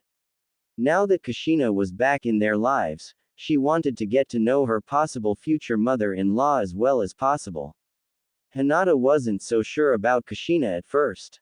She seemed a little scary, but after the woman took her and the other girls aside to a day, she warmed up to her quickly, addressing her as Auntie Kushina. She admired the woman's strength, knowing that her sensei and her finesse came by theirs honestly. Kushina was quickly proving to be a very attentive mother. Ichigo had a patrol mission with a team of Chunin to lead in between his genin team's assignments and was just about to leave from the main gate of the village when the red-haired woman came pelting around a corner and barreled into her much taller son, bearing a wrapped package. "Here you go, Iken," she told him in a perky tone as she thrust the aforementioned parcel into his hands. What's this?" he asked. "It's your lunch, silly boy," she replied, getting on her toes to kiss her baby on his cheek. "Have a good day, sweetie.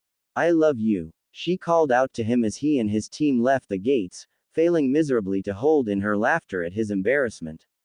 "Almost." He blushed brightly as he whined out. Mom, come on." He wished that he could filter out the snickering of the Chunins behind him, especially the 2 he swore up and down shared the same brain, Kotetsu and Izumo. He truly loved the short red head as if she were his real mother. After growing up without parents, he welcomed the idea, relishing in it. He now has a nearly full family, a doting mother in Kushina, a smart-assed older sister in Anko, a gullible yet lovable little brother in Naruto, and a loyal friend in Sakuhime. He has a wonderful girlfriend in Rin, one who he was planning on asking to be his wife someday, soon hopefully. He vowed that he would protect his newfound loved ones with every scrap of power he had, consequences be damned. Kushina looked upon her family with barely contained pride. All 3 of her children, even if the elder 2 weren't hers by blood, she still loved them as much as she gave birth to them herself. If you asked her, she had a beautiful daughter and 2 handsome sons, all 3 of which she was very proud of and looked out for one another. Anko was a special Junin, Ichigo a full Junin and sensei, and Naruto was now a genin. All 3 were very affectionate with her, and to them, she was the center of their worlds, their hearts. She missed out on her babies growing up, but she would rip the council apart if they tried to take them away from her again, no matter what the consequences might be. Anko had been scorned and alone for many years, but having her adoptive mother back in her life and now having an honest-to-God family breathed some purpose and happiness back into her life. She adored Naruto in the first place, and then Ichigo came, filling another empty slot in her family. When Kushina came back, she finally felt whole. The Snake Princess had even taken up the Uzumaki name, becoming Anko Uzumaki to signify that she now had somewhere that she belonged. She now lived for her family, who lived for her as well. Naruto was in shock for the first few days after his mother returned. He was enraged at her at first, because he thought that she abandoned him. After he found out the truth behind why she left from the Hokage, he was beyond pissed at the council for tearing his family apart. Thankfully, he had his new family, friends, and the girls who helped to calm him down and stopped him from doing something rash, which was going in and wrecking the civilian council, or worse, letting the power of the Kyuubi loose. End flashback. August 13, 0715 hours. Ichigo woke up slowly in his room to the smell of breakfast cooking, a sleepy grin spreading across his face as he slips on his uniform and made his way down to the dining room, wondering what kind of culinary delight awaited him next. When he got down to the dining room, he found that his siblings were already sitting down, Anko going through a dossier for one of her victims, and Naruto working on a chakra exercise, spinning a spoon in his hand. "Mornin', y'all," he yawned as he ventured into the kitchen, the source of the lure out of his cave, to find his mother cooking up some pancakes and eggs for breakfast. He walked up behind her, hugged her, and gave her a kiss in the cheek. "Morning, Mom," he told her with obvious affection. "Finally up, lazy bones." She chuckled as she turned to face her eldest son. "Could you take these out to the table for me, sweetie?" she asked him as she handed him a platter filled with pancakes to bring out to the dining room. He nodded as he did as she asked. A few moments later, the Uzumaki family sat down to eat breakfast and began to go over their agendas for the day. Anko told them she had a rather tough nut to crack down in the playroom, in the T&I office's basement, but she was actually looking forward to the challenge. Naruto's business was tied to whatever Ichigo set out for the team, so he was pretty much spoken for. As for Kushina, she had since gotten a job teaching the kunoichi classes at the academy. She made it her personal mission to take those starry-eyed fangirls and tune them into reality after she saw the kinds of girls that were in her youngest son's class and the classes after him. She felt that fangirls were a disgrace to serious kunoichi everywhere, and she wouldn't have it under her watch. Flashback. 1 month ago. Kushina waited on a bench outside of the Hokage's office, awaiting her turn to be seen. After around 10 minutes later, the secretary waved her inside. "Ah, Kushina-chan. I understand that you wanted to talk with me about something. May I ask what that may be?" he inquired. Kushina sported a wide grin that her kids and husband were famous for, and it usually led to something out of the ordinary. He could almost feel a headache coming on, but he let her continue. "Yeah, I saw that there was an opening for a sensei to teach the kunoichi classes at the academy, and I'd like to apply for the job. My kids are all working hard, so it only seems fair that I do the same," she stated firmly, slapping down her application for the position. Sarutobi blinked in disbelief. "I never could get anyone to teach those classes, and the ones I do find are horrible, neglecting their practical skills for theory. If I know her well enough, Kami help us, she might be the answer to the problem," he mused, puffing his pipe lightly. "Very interesting, Shina-chan. However, I would like to hear some more of your reasons for taking on such a demanding assignment. Not that I'm doubting a kunoichi of your caliber, mind you. Just bear in mind that the council set forth the curriculum for those classes," he asked her honestly. "To start with, the number of satisfactory kunoichi has taken a nosedive in recent years. These requirements do little to nothing in preparing those girls for the life of a kunoichi. I noticed that there were no rape counseling classes, and not one single sensei has taught the contraceptive jutsu to use as a defense against unwanted pregnancies. I asked the most recent graduates, and they had absolutely no idea what I was talking about. On top of all that, the number of fangirls in the program is disappointing.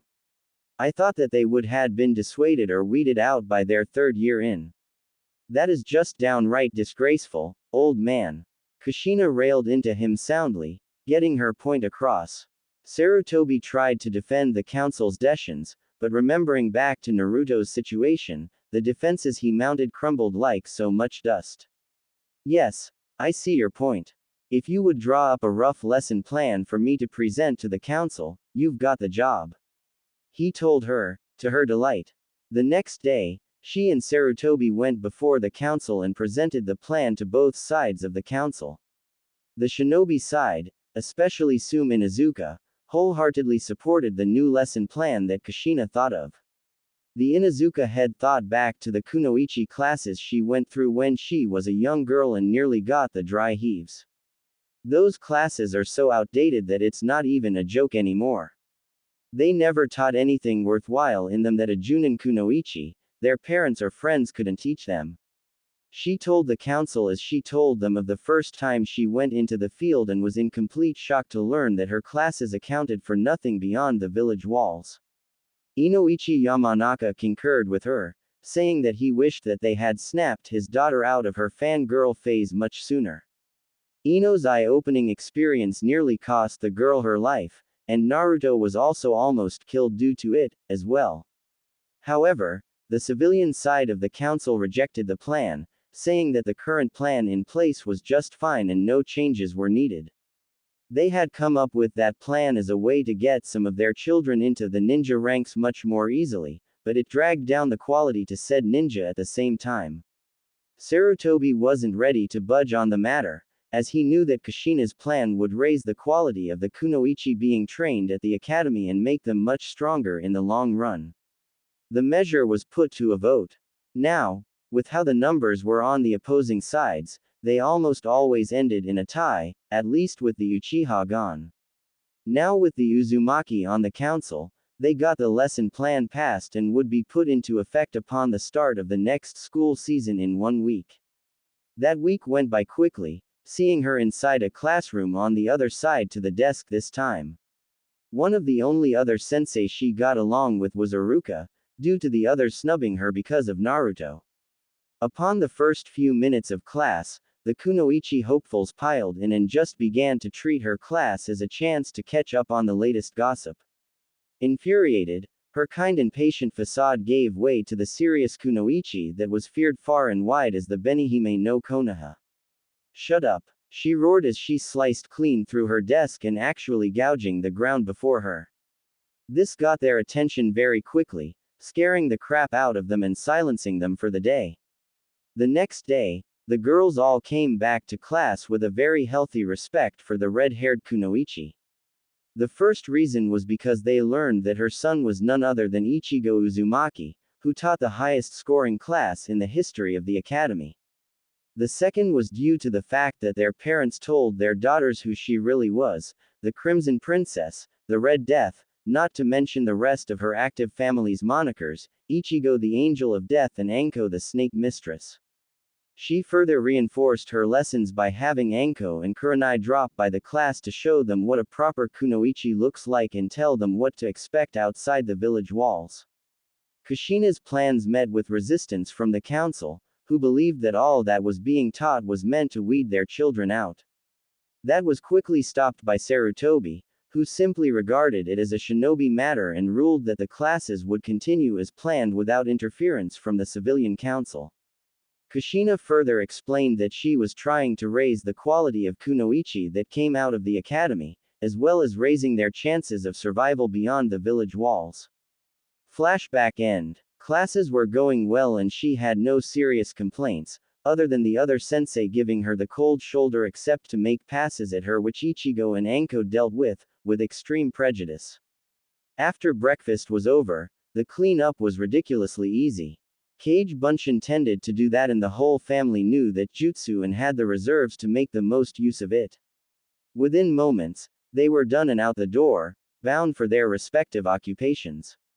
Hey, Aniki, Naruto asked his brother. On the clock, Naruto knew to address him as sensei since the man took his job very seriously. However, since the team wasn't there, he could get away with it.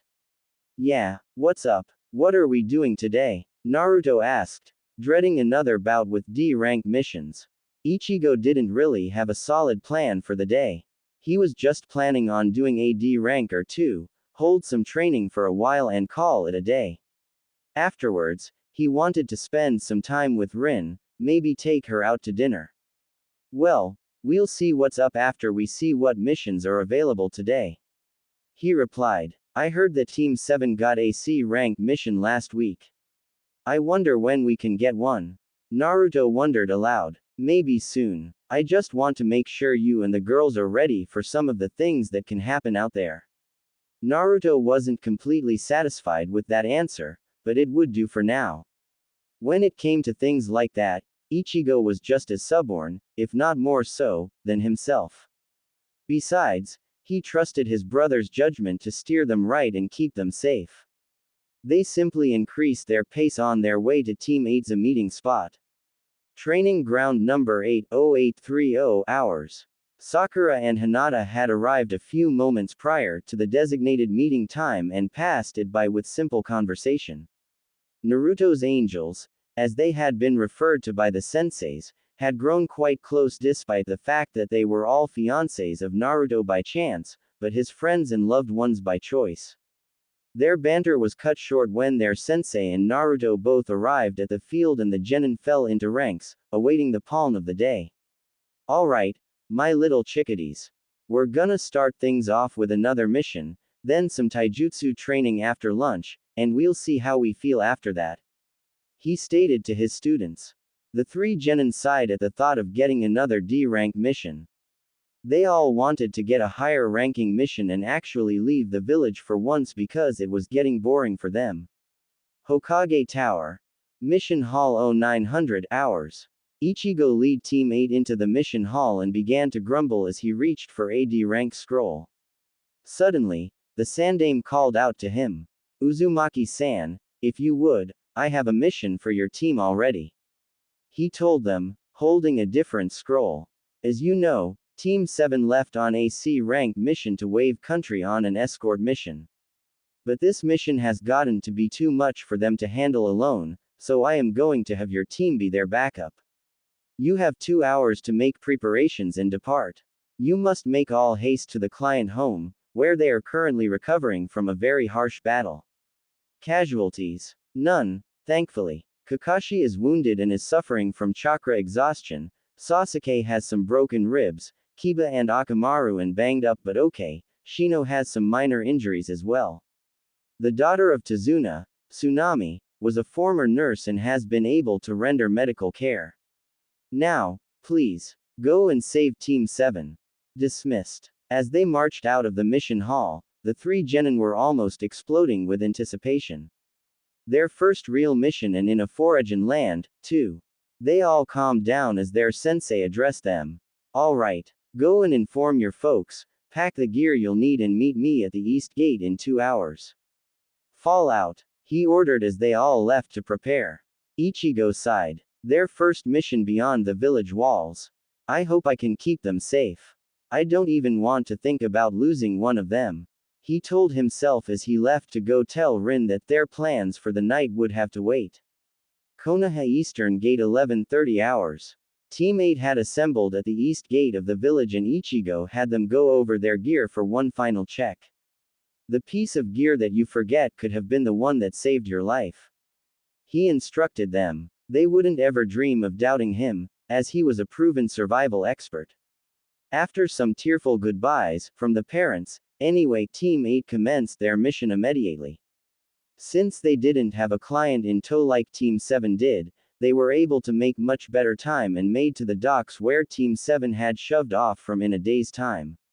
Alright, we're gonna set up camp here for the night and ford the waters tomorrow morning. Their tall sensei instructed as he began to pitch his tent for the night. The rest of the team followed suit and set up a fire pit, as well. After they were all done, he called them together again. Okay, kids, I'm going to show you how to hunt for food if you run out of rations. This is a vital survival skill and it can allow you to live off of the land if need be. He told them as he made a cage bunshin to watch over the camp, taking his genin into the forest to hunt for game. 1 hour saw them come out of the woods with 2 rabbits for supper. Now, the next step is the preparation.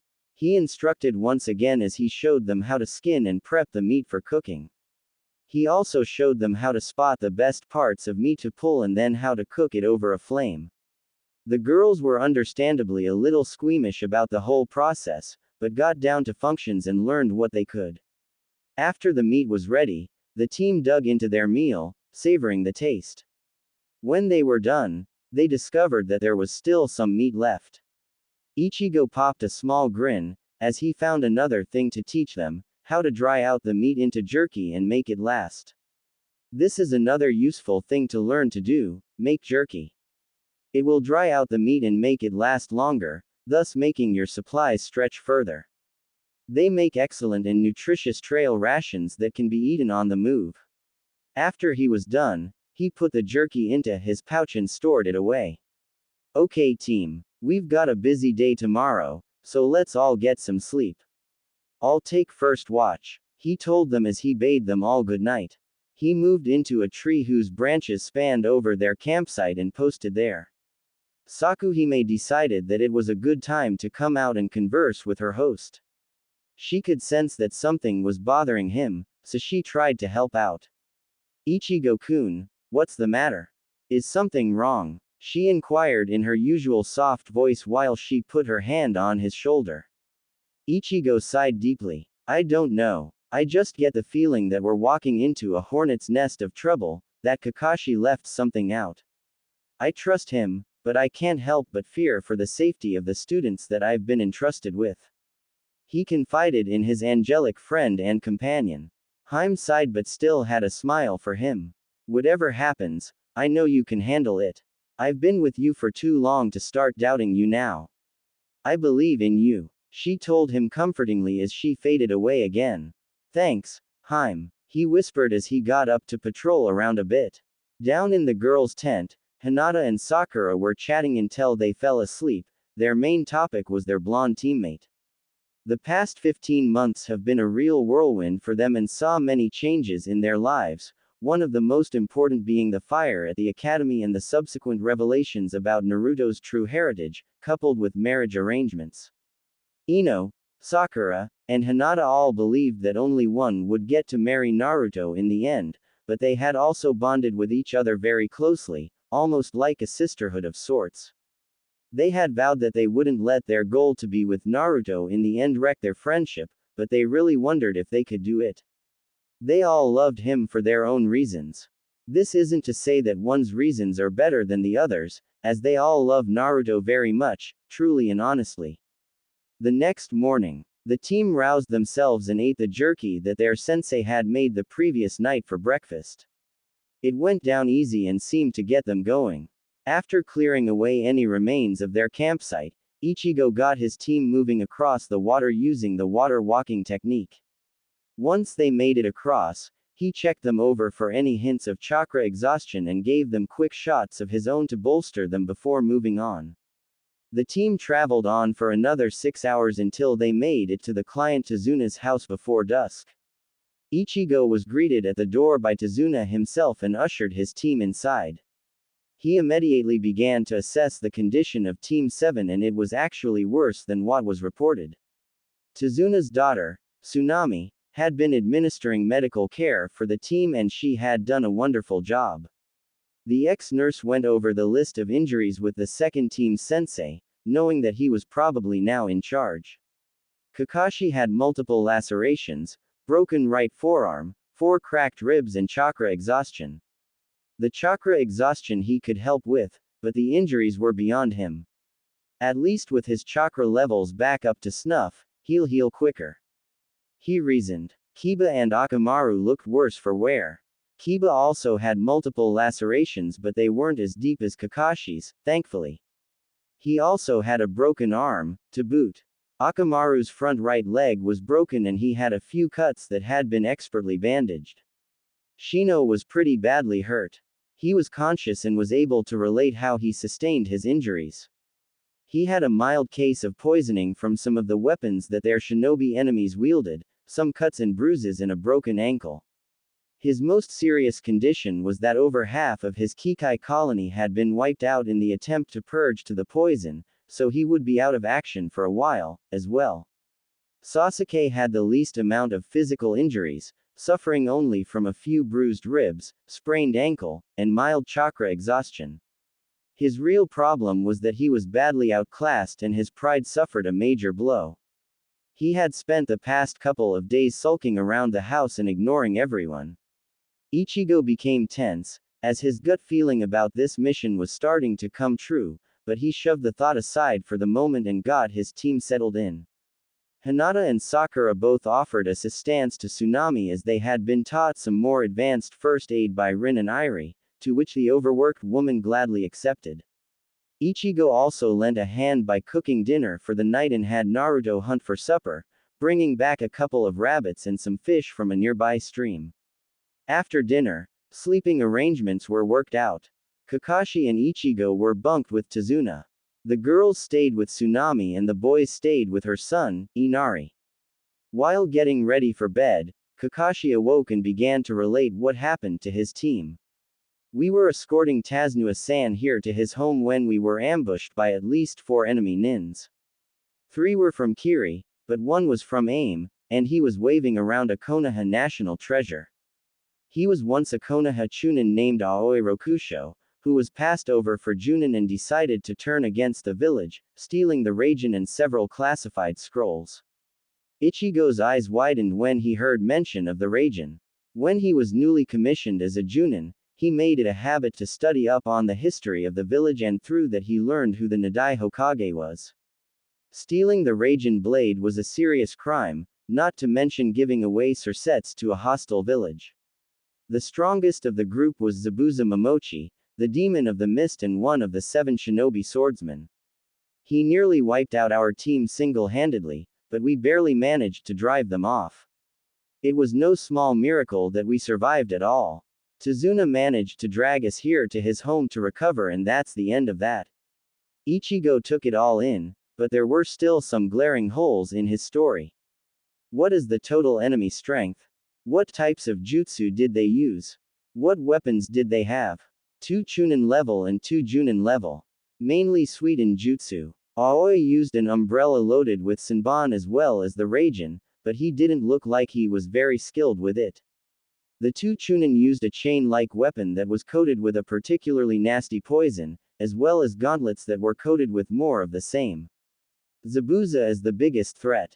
He is very skilled with his Zanbeitu, favors using his Kirigakur jutsu to shroud himself in a thick mist and strike from there, but is also a very powerful Suiten user and could take me head-on with my Sharingan active. Kakashi warned. The blonde-haired Junin took in all of the information with a grim look on his face.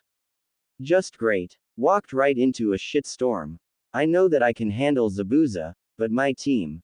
He muttered, pausing to think of his genin. I hope they're ready for this, 'cause it's gonna be a baptism by fire. He stated, more to himself than Kakashi. The 2 Junin settled down and got some badly needed sleep. In with the boys, Kiba was pressing Naruto for details about how his 4-way relationship was going. The Inuzuka heir was a bit of a hornball at heart, wondering what kind of steamy situations Naruto might have already found himself in. Shino was being his usual quiet self, but this was because he was trying to rest and recover from the loss of a majority of his colony and injuries. Sasuke's reactions would have been textbook, but his usual dismissals were laden with jealousy and resentment.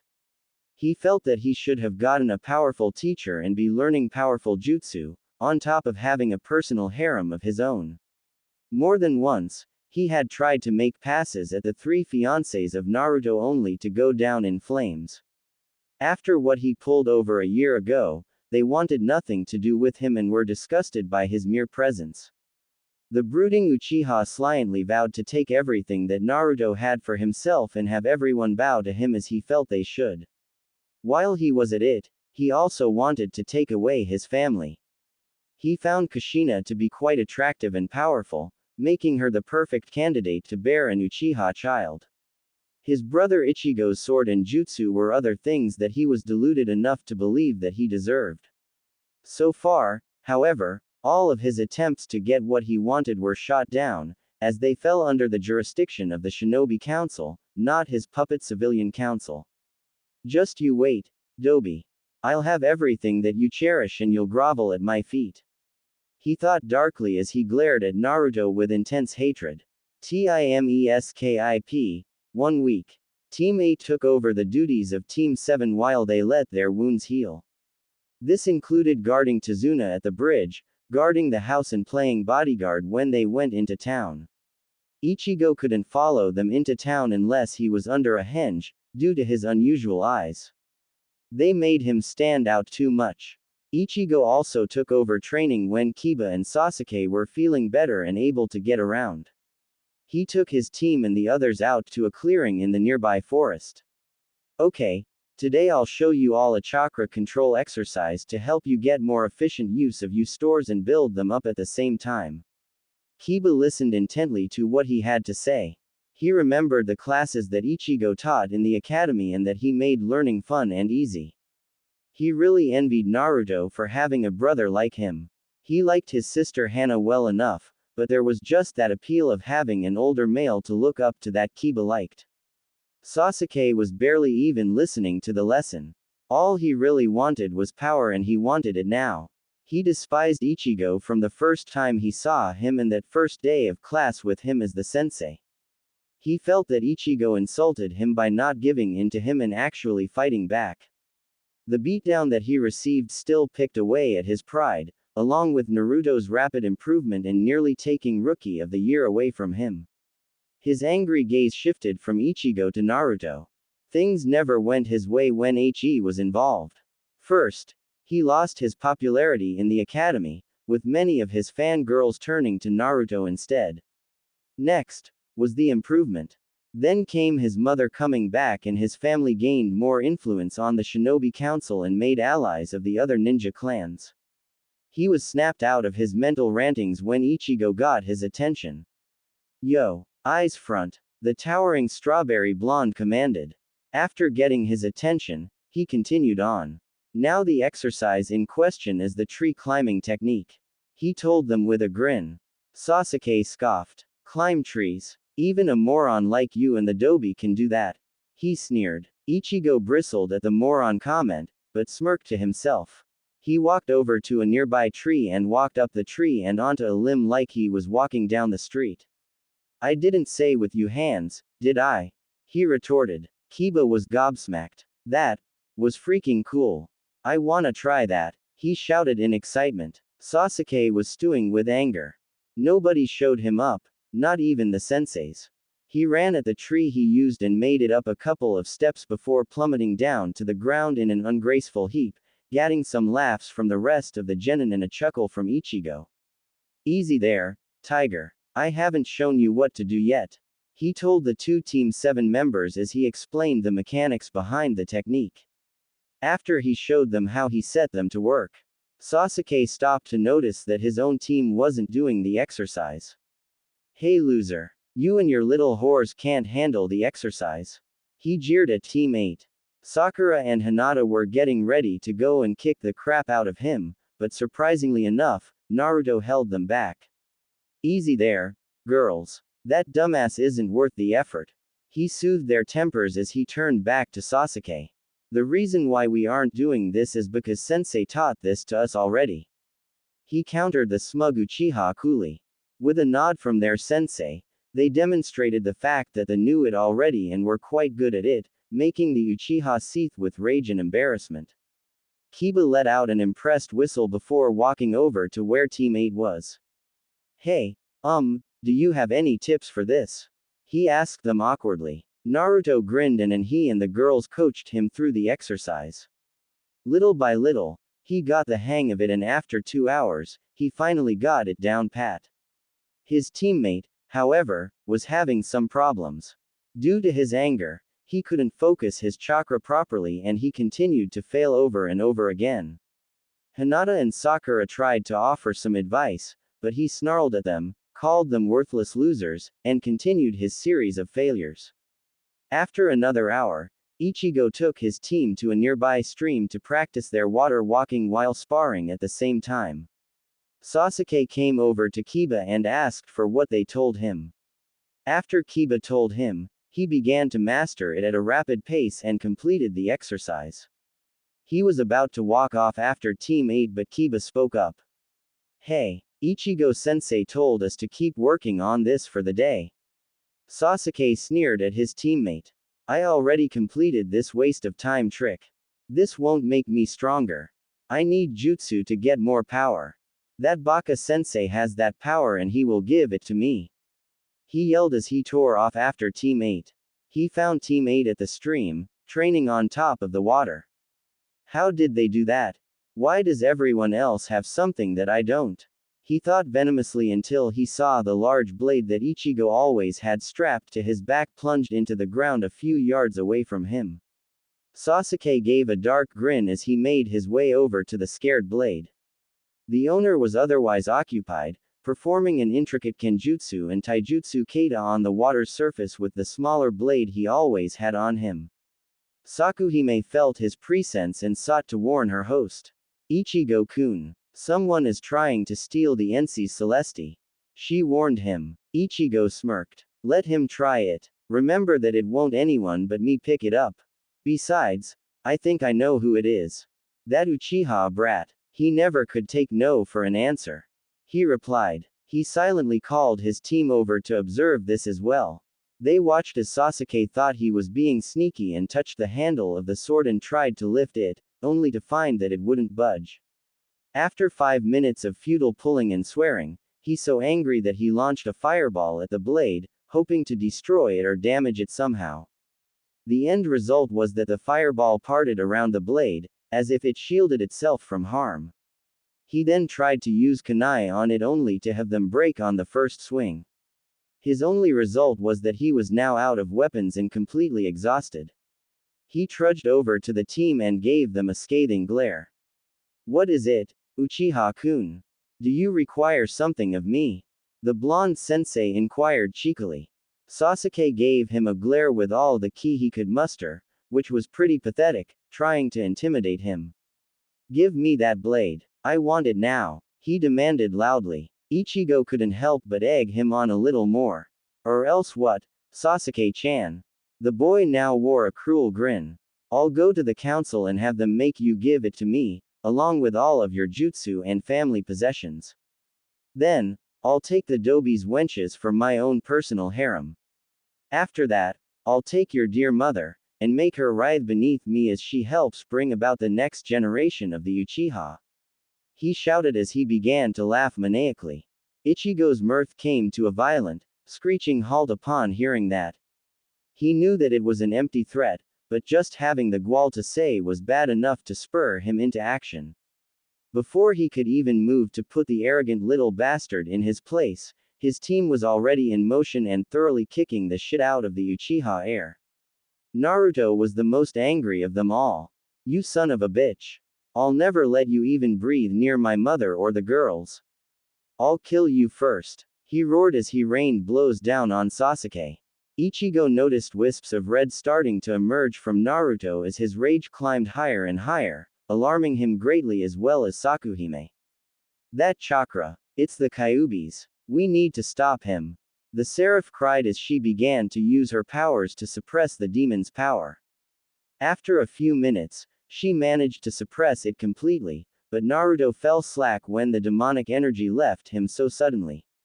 I'm glad that Naruto-chan is okay now. Haim panted tiredly. Haim, are you alright? Her host asked her with no small amount of concern. I'll be okay. I just need to rest.